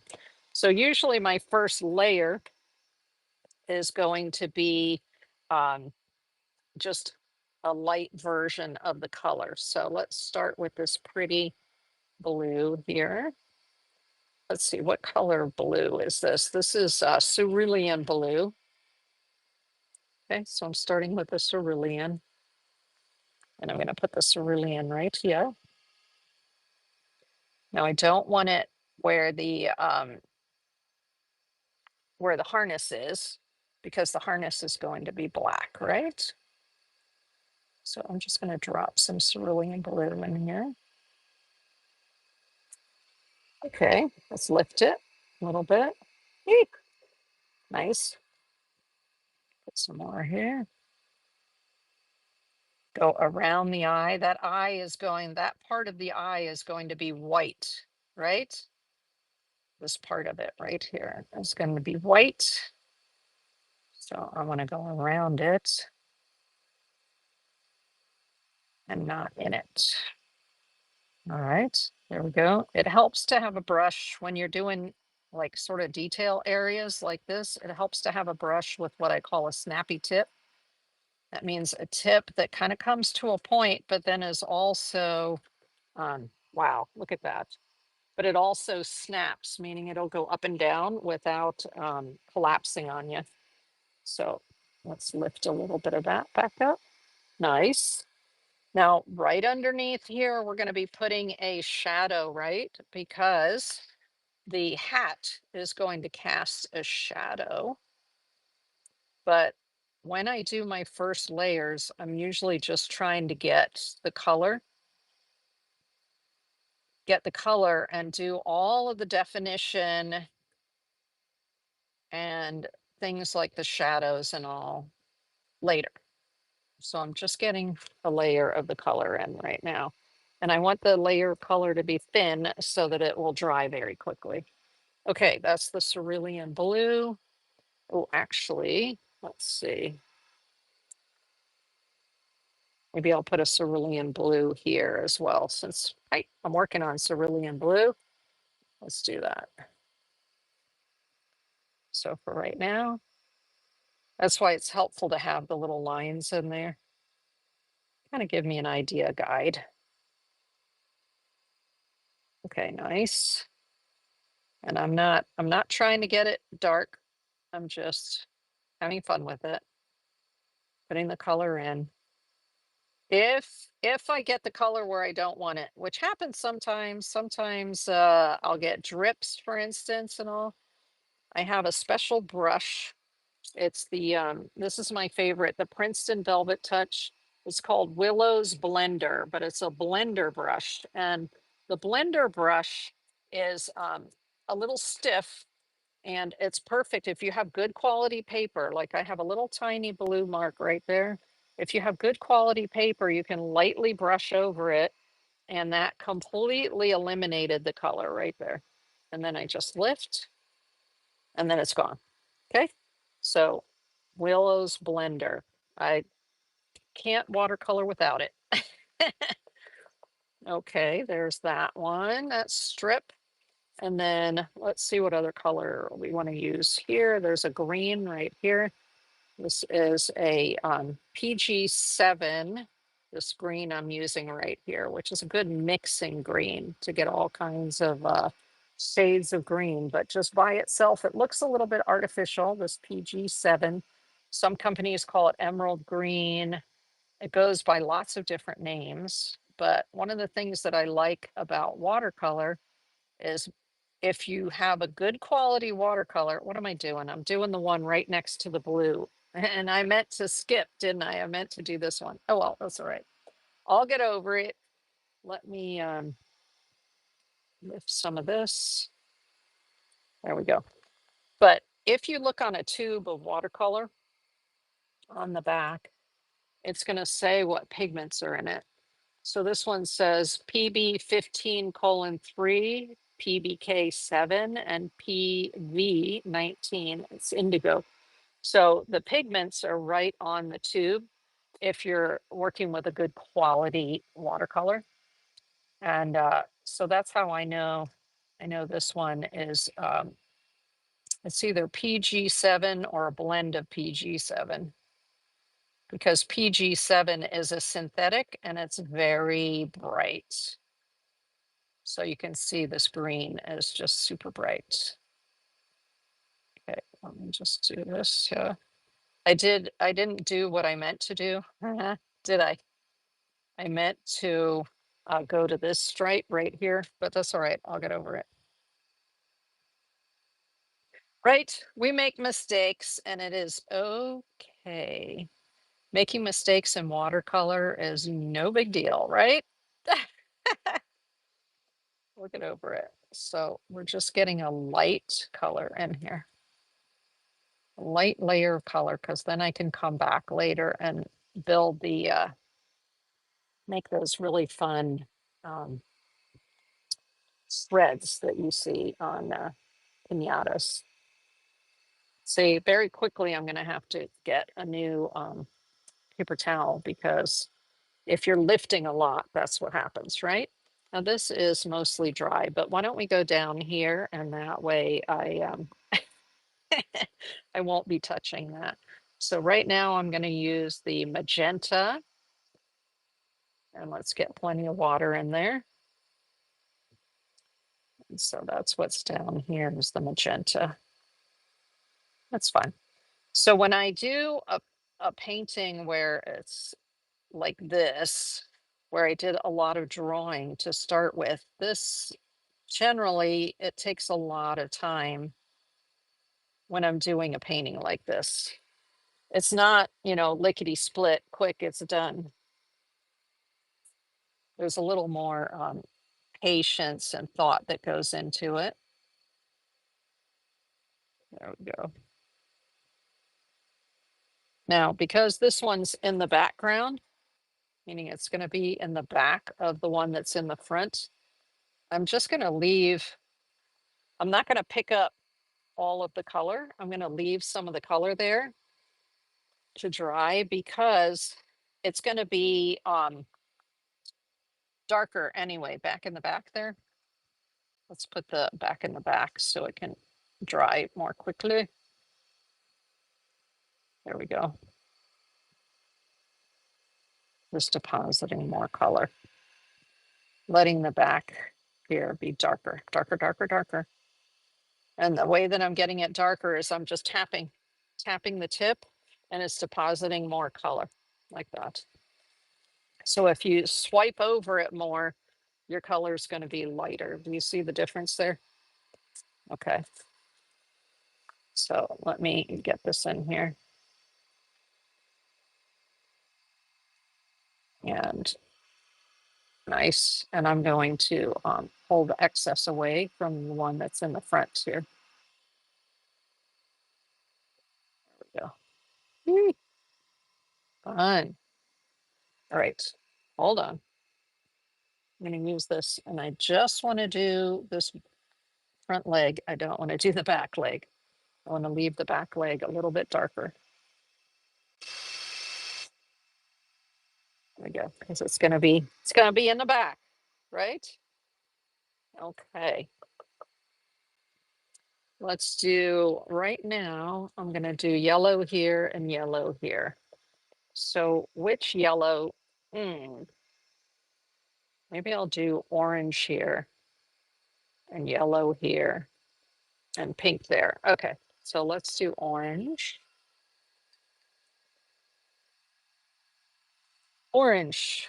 Let's do the orange. That's fun. It's not what's in the picture, but we're doing an interpretation of the picture, right? We're not doing the exact picture. We're making it our own by doing our own interpretation. And the green is already dry, so the orange is not bleeding into it. Let's just pick some of that up. Yay, there we go. Okay. Nice. I like it. I like the orange next to the green. Another color I like next to green is purple. I love putting purple next to green.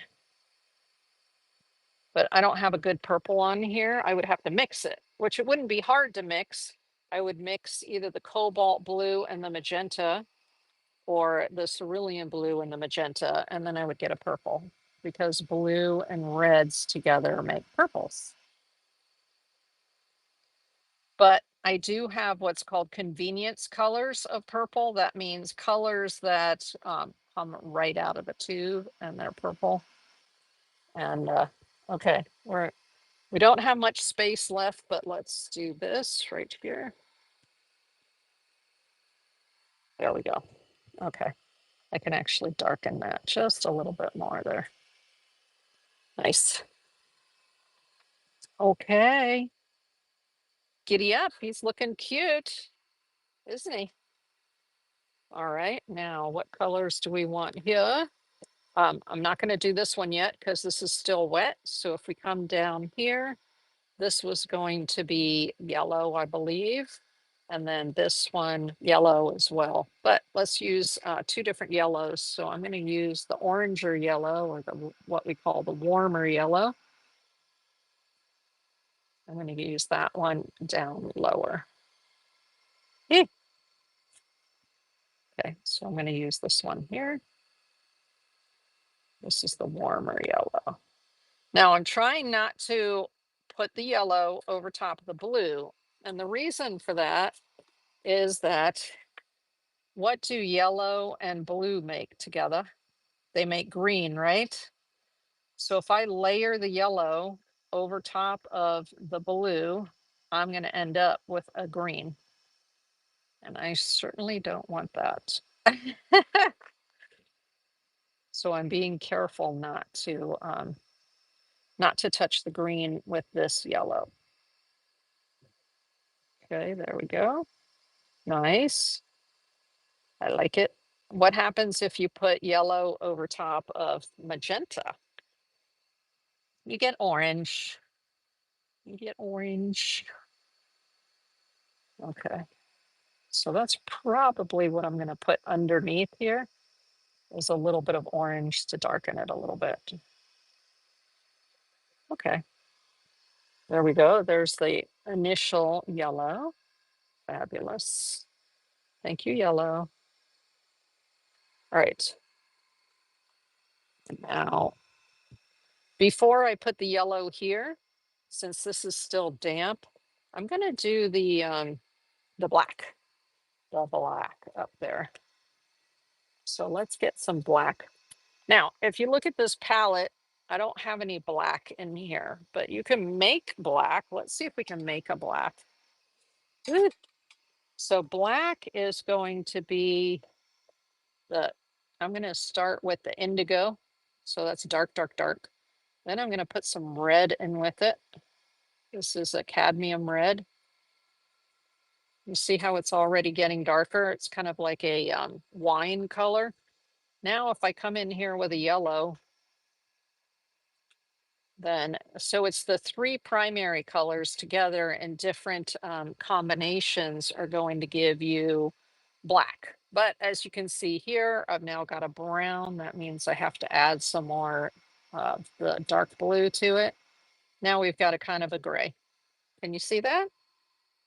So don't fret if you only have your reds, your blues, and your yellows. You can make a black, or you can take it from a tube.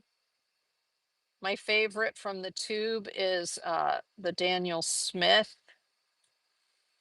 Lunar Black, because it is granulating, but some people don't like that, sort of grungy look. I like the grungy look, but some people don't like the grungy look. So it that one might not be for you. But if I just am gonna grab a tube, that's what I grab. Right, there we go. Nice, right? So it looks black, but we'll see when it dries what it does. We'll see how it looks when it dries. Eee, okay, I'm going around the little thing there that should be like silver. Okay, black, black, black, black, black. Right now it's like a dark gray, but that's fine. Close enough to black, right?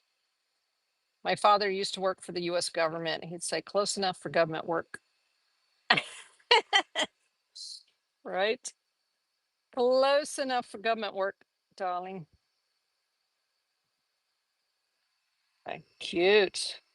Let's grab a little bit more here. And then I'm also going to use the black on the eye, right? Okay. This is why it helps to have the snappy tip to your brush so you can get the shapes you want. And then let's do the inside of the eye here. I'm not picking the color up because I want it to be pretty concentrated and black. There we go. Nice. Cutie. That gives it a little personality, doesn't it? Let's use the black on the feet down here. So we've got one right here. And the one in the back is a little darker. So let me see if oh, actually there's a little bit of, I forgot, this right here is a little bit of the lunar black. Let me see if I have the tube handy here. I can show you. Lunar black, like that. But it is very much granulating. And I remembered I had a tiny bit right here. So I'm going to use the little bit darker on the back here. There we go. So there are the piecers. Let's get the lighter black here, more of a grayish. And we'll put that right here. And then I'm going to use just a little bit more of the lunar black right here and put that here because that one's back behind. So it's actually going to be a little bit darker. Yee! Okay, that's close enough for right now. Now, when it dries, oftentimes what you'll find is the color dries a little lighter, but you can just go back in later with one of your markers or a pencil and darken it. So don't worry about it. Do not worry about it. Oh, looking cute. Let's go ahead here. And before I do the yellow, I kind of want to put some of the color in the tail. No, I don't want to do the tail yet. I'll do the tail after I've done the sombrero. So let's use the lemon yellow here so that you can see the difference between the two yellows. See, this yellow, what's called a warm yellow, is much more toward orange than the yellow that I'm using right now, which is this is considered a cool yellow. This is considered a warm yellow, meaning it's tending to go toward orange. Okay, same thing. I want to try not to overlap the blue so I don't get green there. Okay, lovely. There we are. What a cutie, right? He's such a little cutie. Okay. I like these uh, Princeton Velvet Touch brushes. The handles have this really soft finish to them. And you can see I've got a lot of color coming out of here. So it holds a lot of water. Now my one of my friends says her favorite from Princeton is what they call the Aqua Elite. And I have some, but I'm going to review them. So I haven't tried them yet, meaning I'm going to do a video on YouTube about them, uh, like comparing them. And I haven't done that yet. So we shall see. It's going to be the battle of the Princeton brushes, right? Okay. So now before I go to the sombrero, I want this area underneath. So let me lift it up. Underneath here, this is underneath, so it needs to be darker, right? So I'm going to throw a little bit of orange in that yellow area right there so that I can get it a little bit, just a light bit of the orange. And so this is called glazing. When you're not doing it dark, you're just doing it lightly. And it's transparent, so I'm just glazing over it to get a little bit of the orange going so that you can see that it's a little darker underneath there, right? Okay, cool. Nice. Now, let's go ahead up here and I'm going to work on the hat a little bit. So for the hat, we want some more of that weave, right? So let's go back. The nice thing, like I said, about watercolor paper, watercolor paints is what you can rehydrate them. So even though this is completely dry, I can just put my brush in there and rehydrate it, right? So I'm going to bring the paint with not a lot of water. There was only a damp brush, and I'm going to pick it up and then do the crisscross here. So let's crisscross applesauce, right? So I'm just going to sort of crisscross like this. I'm not even looking at the picture. I'm just going to create my own sort of crosshatch. Okay. I'm leaving the little bit of extra paint here at the back because naturally, if you have something like this, you're going to have a shadow at the backside, right? If the light's coming from here. So let's do that. A little bit more here. A little bit more here. Okay. And then let's take some more. Here. Then we're going to go in the opposite direction. So I want it to end over there on this side of the hat because that's where the shadow is. That's where I want the shadow anyway. So I'm going to do this and come up this way because then where I end it, there's going to be a little bit of a extra paint there.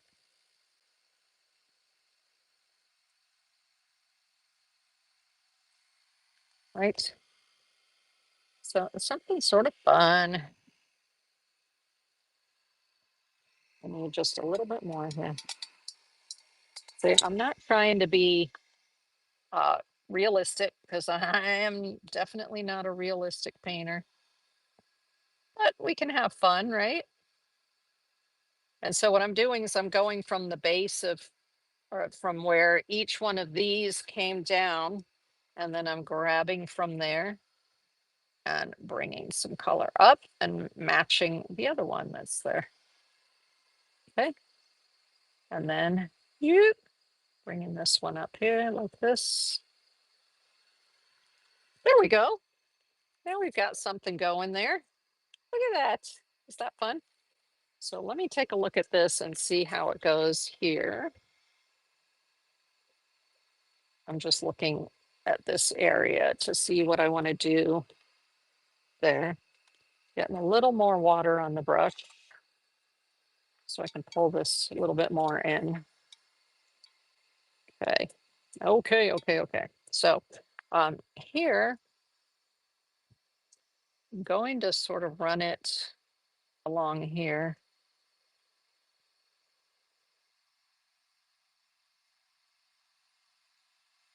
Just for the heck of it, like that. And then sort of bring it down like this. And what I'm going to do is I'm going to end up putting red in the other areas there.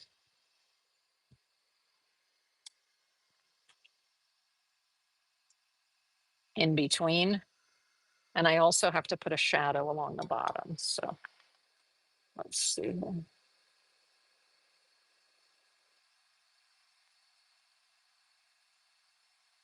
Bring it like that.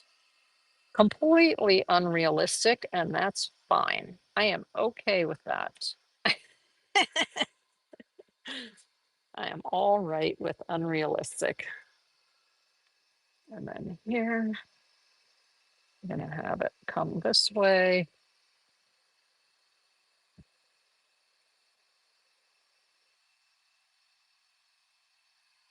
There we go.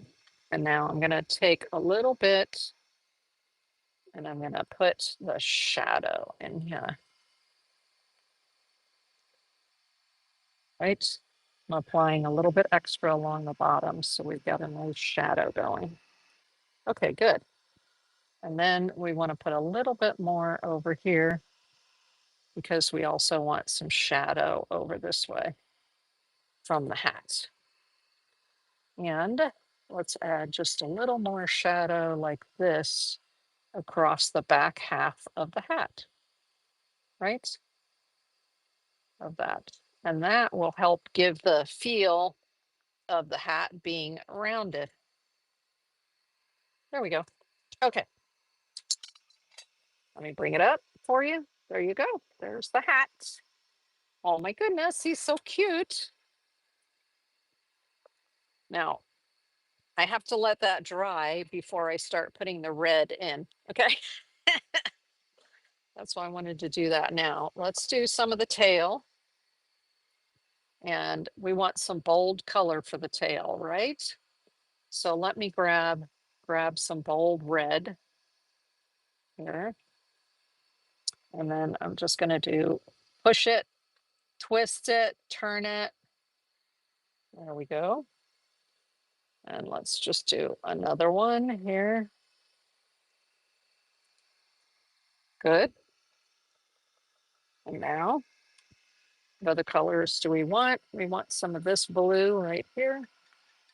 Move this out of the way. So this is the cobalt blue. Gorgeous, gorgeous, gorgeous. So here we go with the cobalt blue. And another one right here. Right. And then let's grab some green. I want this beautiful, almost synthetic green here. Okay.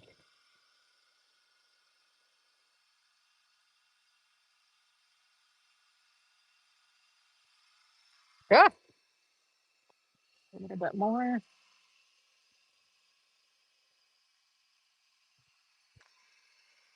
Okay. So we're getting some fun ribbons going there with the tail. Cute. Let's just cover that up just a little bit more. All right, now I already have the green on here, so I'm going to come back now and let's put some green. I'm using the side of the brush and I'm just going to make little marks, right? Because the pinata itself has these little shreds of paper. So I'm actually going to create those sort of shreds with the edge of my brush. Cute. So I've got the green background, and this way I can just create some little marks. that gives you the feel of the paper. Can you see that there now? All right. So that was using up the green. Now, I don't want to do the blue or the orange right now because otherwise it will just run because this is very wet. So let's see, we can do the yellow. I think what I want to do here is I want to pick up some orange and I'm actually going to mix it with a little bit of the yellow right here. So it's a light version of the orange and I'm going to go underneath here and I'm going to create the little bits that go underneath. So this is just using the edge of the brush, the tip and the edge, and creating some, making it look like paper. Okay, see that right there? But you have to have a layer underneath it that's already dry in order for this to work. And also bear in mind that when you do these little dabs, they can also spread. So just be careful, careful with the spread. And I want to welcome you if you are on YouTube. Please remember to like the stream. And if you're not subscribed yet, that would be awesome. If you subscribe, that would be terrific. All right, what do I want to do next? Next, I'm going to go into this blue one right here. So which blue do I want to use? I'm going to use the darker blue up here, and I'm going to use the lighter blue down here. So this is the cerulean blue right here, which is the lighter of the two, because this is going to be in shadow, right? But this is not. So let's go ahead and put these in. So that's the edges of the paper. You're probably wondering how the heck are you going to get like the look of that paper on there? Well, this is how, but you do have to have a layer of paint underneath it first in order to make it work. Make it work. There we go.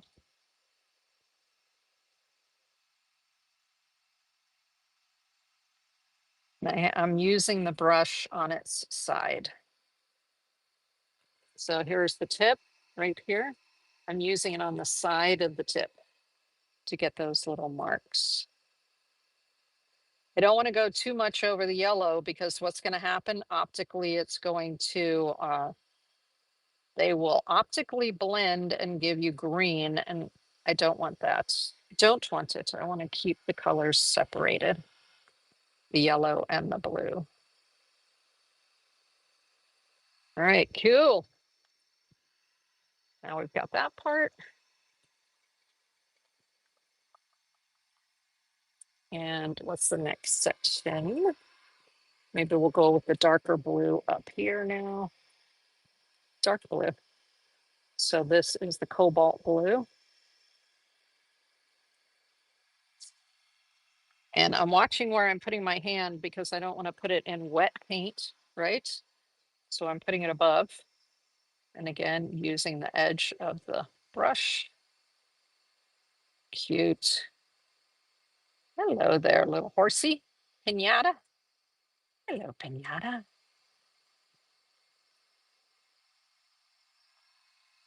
Oh, so cutie. Okay. Not quite dark enough. Darker, darker. There we go. Pinata. Do just a little bit more. This one I want to be just a little bit longer because I want it to sort of go almost into the green there. Okay, it's looking so cute right now. So I can do the orange right here. But why don't I put a little bit of red instead of just orange? Let's go with some red. Then it'll sort of match the top, right? The hat. Okay. So let's put some red marks here. Hello there. Little pinata. I've had pinatas for my daughters when they were growing up. My oldest daughter is going to be 35 in August, and shortly thereafter, she's having my second grandson.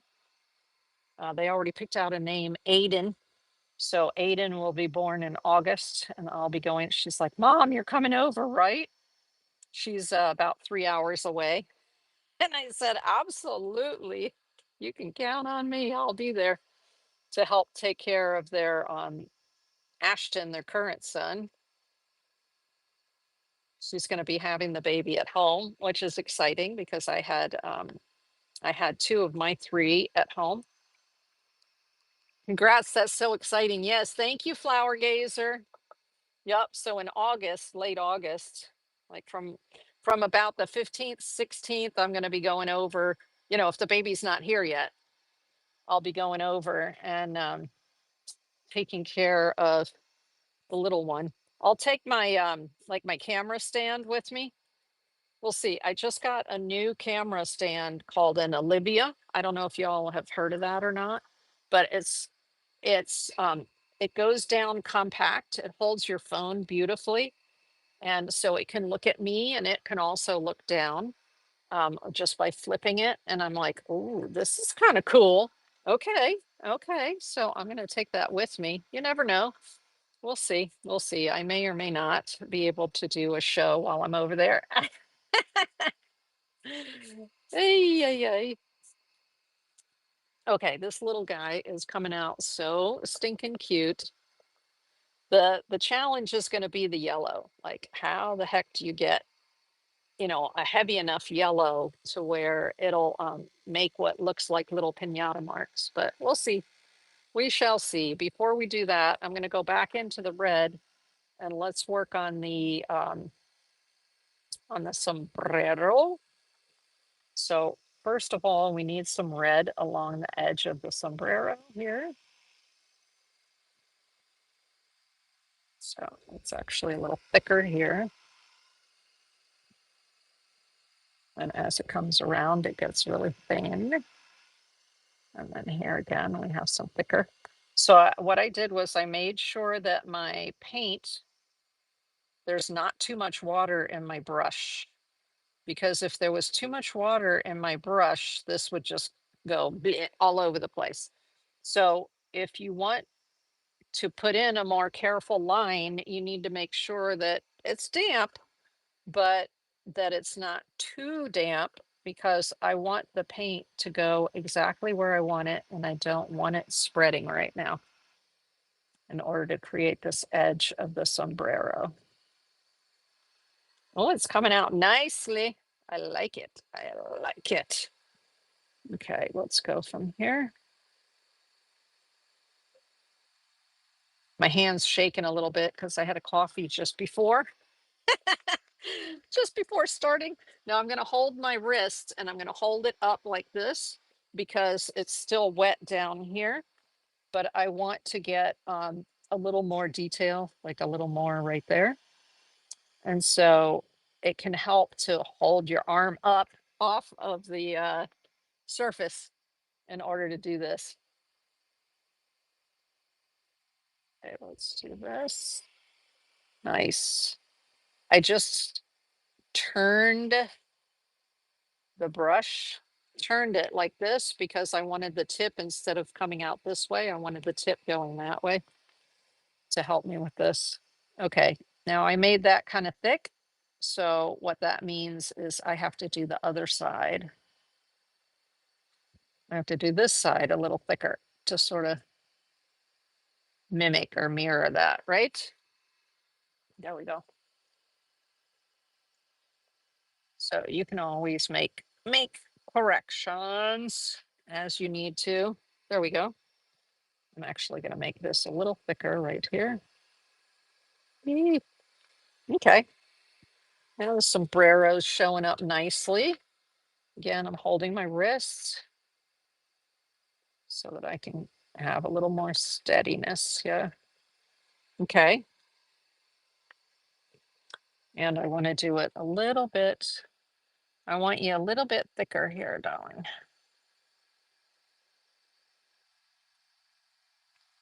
I'm not going to worry about it too much. This is handmade artwork. It does not need to be perfect. Okay. Very whimsical. Yes. Thank you, Stay Home to Shop. Definitely. Very whimsical. Okay. So now what I'm going to do, like there's a little area right here where the red dipped down a little bit, but I'm not going to worry about that because I can actually use that right here as one of the stripes, right? So I will just use it as a stripe. And then that way you won't even know. You will not even know, darling. There we go.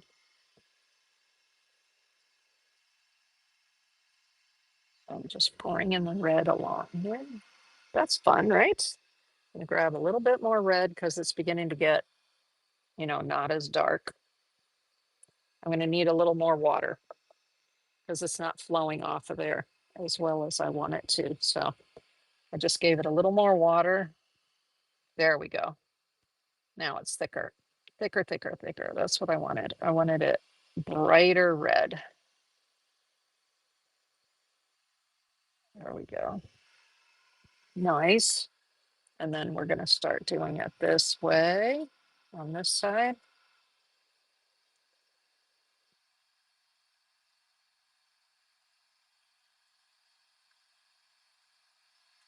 Okay. And now let me just get a little bit of red over here. There's also on the inside here, there's a little bit of red.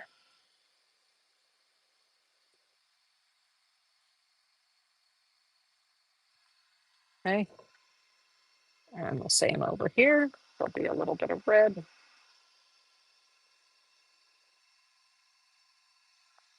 Nice. Okay. Hello. He's cute.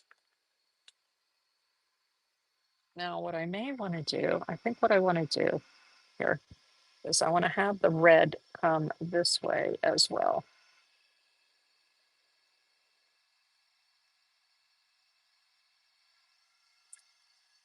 And just bring it like this and like this.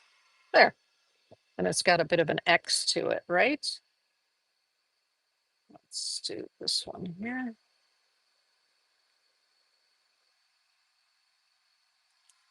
There. Now we've got a little bit of the X thing going on there. A little bit of X here, X here, X there.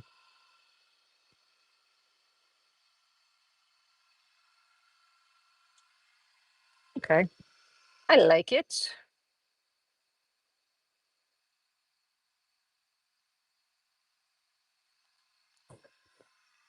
There we go. Okay.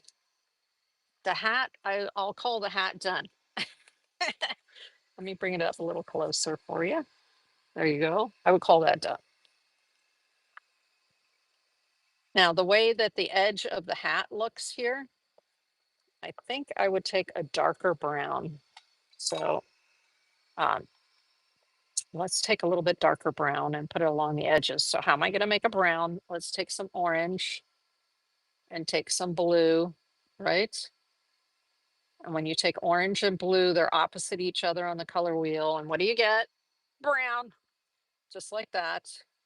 So I'm going to take that little bit of brown and I'm going to bring that and I'm going to create an edge to the hat right here. Now you could just use a pen.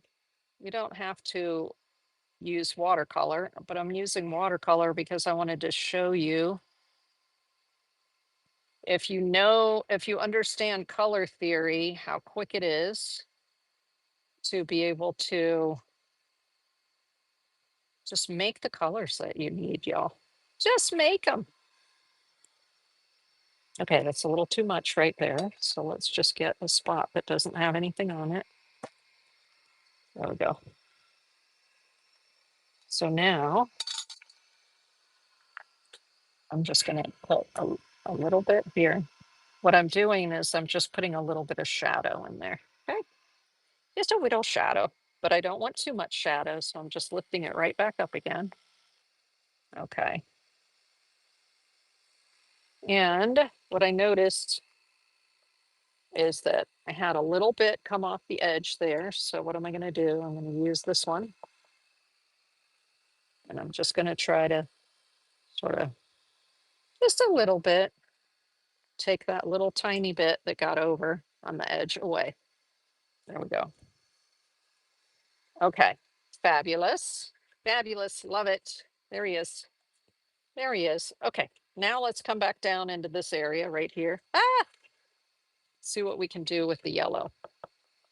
What I may need to do is I like this yellow where there's just a little bit of orange in it.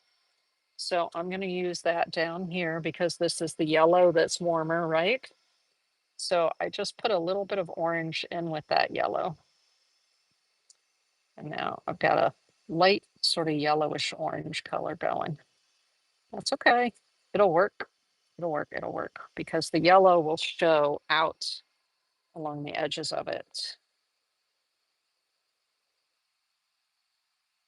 So it's darker underneath here. And then it's going to be lighter here. Perfect. Put some of it over top of the darker area. Okay. Get just a little bit more there. Just making the marks. Mark making. Notice I'm holding the brush. When I make marks and I want more control, I hold the brush way up here. When I want to be looser, I hold the brush way back here. So bear that in mind as you're painting. Do you want a loose stroke or do you want something that's more purposeful put in a particular place? So that's how I determine that. Okay, good. That looks good. What about this yellow up here? I don't know. Let's try the yellow and see what happens. I may have to add a tiny bit of something else to it in order to get it to show up. Okay, there's a lot of yellow on the brush here. See, these marks are like, I don't know if they're going to show up. But you know what? Here's what I'm going to do. I'm going to add just a tiny bit of green into it. So see over here where we have a little bit of green? So I'm going to create sort of a green gold. And that way it'll show up on the surface. It'll still be light. It'll be like, what the heck? But that's okay. Because just the yellow by itself, there's this light yellow, there's not enough contrast to be able to put these little frills on it. So you have to do something. Like down here, I added a little bit of the orange.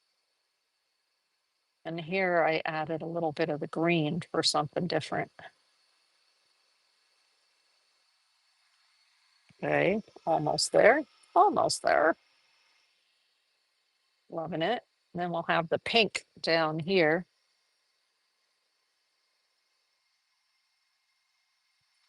Grab just a little bit more on the rumpus.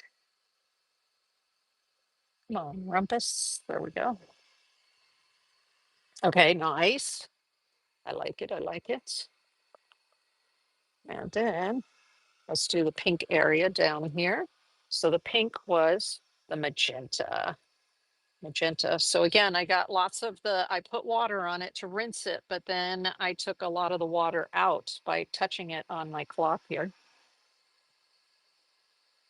Okay, so that way I can get more concentrated color here and have more control. So I'm going to put the darkest right over here where it would be on the one on the back, right?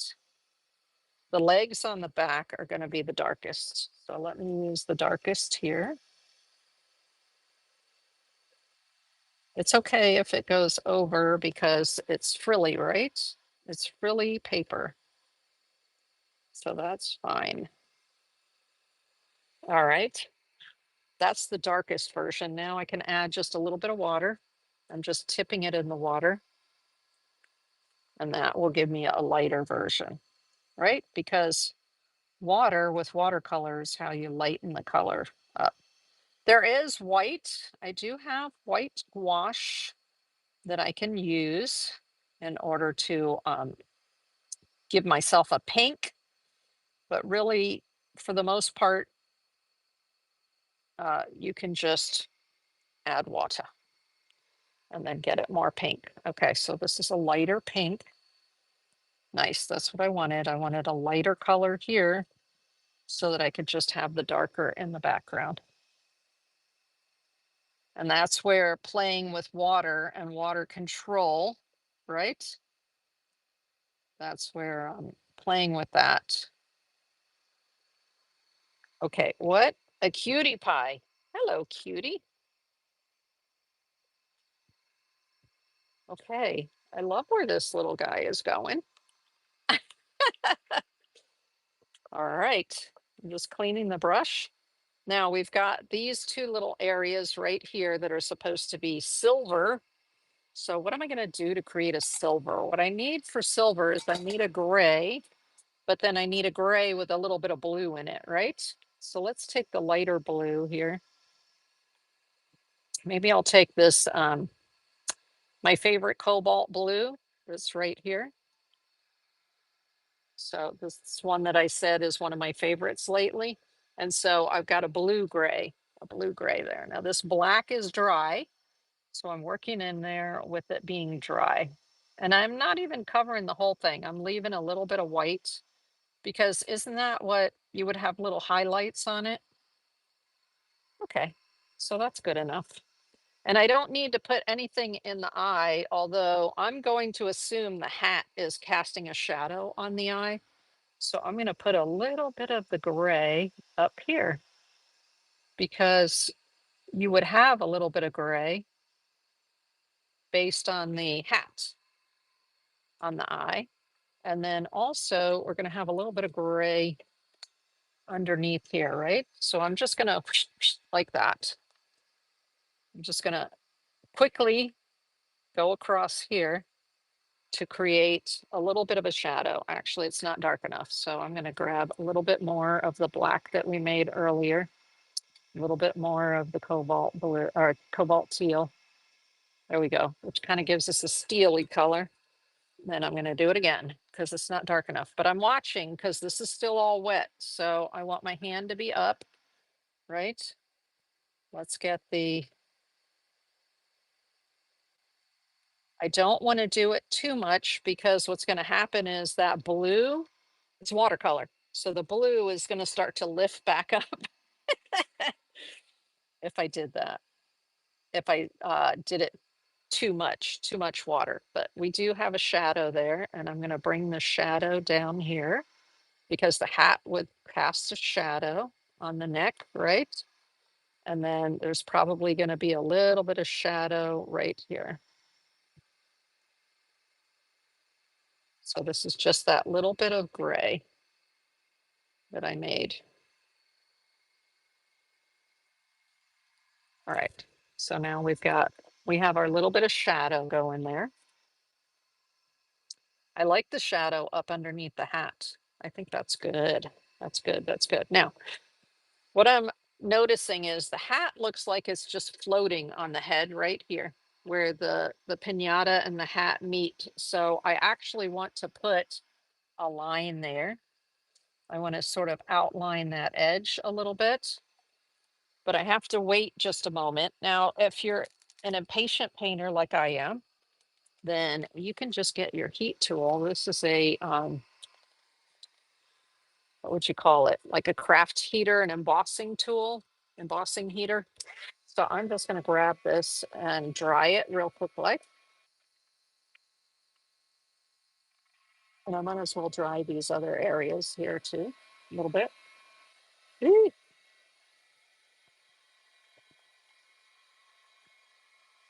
there we go. Because I want that area dry, but I really like the shadow. I like what the shadow is doing in that area. I think it helps to ground the hat onto the little fella. I think I actually want to put a little bit more now that I'm looking at it. want to put a little bit more shadow here. Just a little more. Okay. Little more, little more. All right. And now this is most of the way dry. Not completely bone dry, but most of the way dry. So right where the hat meets this the head of the pinata, I'm going to put the darker shade in there. So I've got the darker that we mixed earlier, and I'm actually going to add, remember this is lunar black, so I'm adding a little bit of lunar black in there. So it's the mixed black that I made plus a little bit of lunar black. And let's drop in. I'm going to be careful because this is still a little wet. I'm going to drop in a line right here. It's not like using a marker. Like I could use a marker and put a line in here, but if I did that, then the line would be very harsh. If I'm using watercolor to create the line, the watercolor is sort of blending in with the background and it's slightly lighter. So you get the concept that it's darker, but at the same time, it's watercolor. So it's not so crazy in your face. Let me do this. I'm going to do it along the edge right here. Get that little bit of extra darkness right there. And then I'm going to do it over here a little bit more. Carry that darkness up the edge like that. There we go. So that sort of helps to define where the hat is touching the pinata. Oh my gosh, he's so cute. Okay, there you go. Always more room for more shadow. Yes, yes. That was Mark V on Whatnot. Absolutely. And that's one of the things when I took drawing classes, it was always, you need to darken more. You need to darken more. So I like to darken in um, ages so I don't go too dark, but you can always layer more of the black on, and then that will darken it a little bit more and darken it a little bit more. So if I want a little bit darker right here, just a little, not too much, but just that's, if you layer your watercolors, you can help to darken it. So I'm watching where it's wet down here and putting my wrist to where it won't. So I'm just right here, right where it meets the horse, and then I'm going to pull down just a little bit like this. So I'm just adding a little bit more darkness. Like I said, you need to be careful because otherwise that blue will begin to resuspend if I do it too much, too wet. Okay, so I was just getting a little more darkness right up in there. All right, I think you can see the dimension that it's building, right?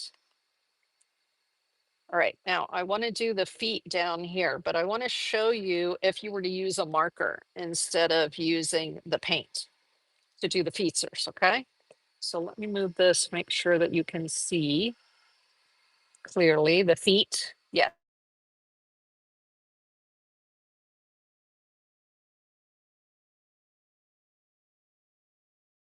good. So the feet, the Sakura Pigma brush pens, there is a brush. So let me get a little piece of paper and show you the brush. Oops, the brush pen on here. So if I do it like this, you can see it's kind of wispy. If I do it on its side, you see the marks it makes on the side. So that's more on the side is kind of the marks that I want to make. So I'm going to hold it on its side and pull down just like I was holding my brush on the side to make the marks. Okay. So I'm going to hold it kind of on its side and make little marks here. I could do this with a brush, but I just wanted to show you if I wanted to use a pen. And the one in the back is more dark, so you're barely, if at all, going to see the marks. Okay, all right, let's do it here. There we go. Little little paper marks. It's okay if it comes over the edge like this because it's supposed to, right? It's paper, paper. That's supposed to be showing over the edge there. Yee. There we go. And then I'm going to take this and I'm going to come up here. I'm going to rest my wrist like this so that I can work in this area without touching the wetness that's, excuse me, that's down here. And I'm just going to lightly outline these, lightly, not too much. Just sort of to give it a bit of a line there. Just to define it that little bit more, little bit.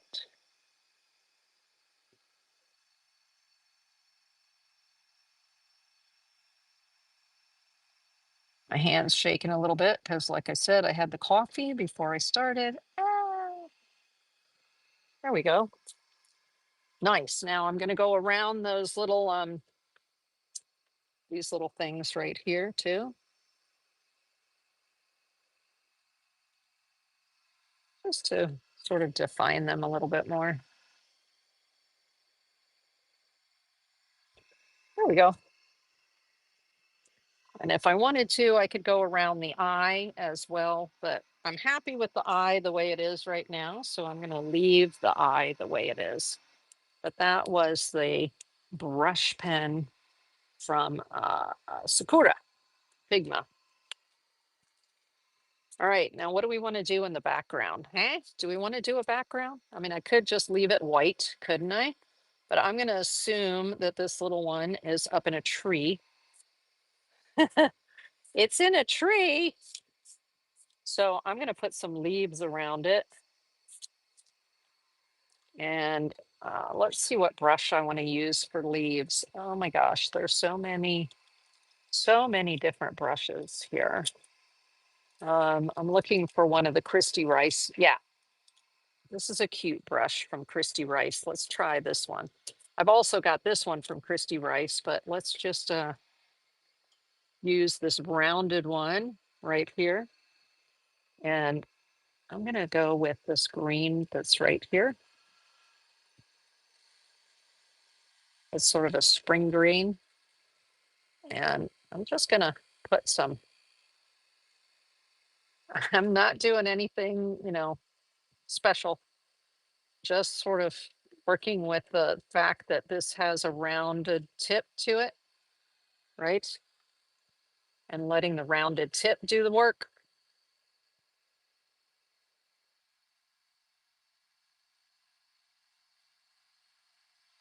Now, as I go, let me put some more over here, and then we'll do some that is darker, a little bit darker, just for the heck of it.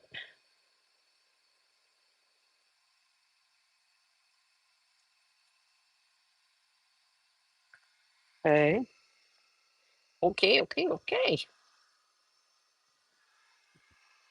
Let's see here. And then I'm going to grab some dark, some of the darker. Now, if I wanted to make this spring green darker, I could just grab a little bit of the blue and throw it in there, and that would help to make it a little bit darker also. And then, because what I want to do is I want to put some darker ones in here as well. They're not so much darker, are they? They're just like a different color of green. Dook. And then over here.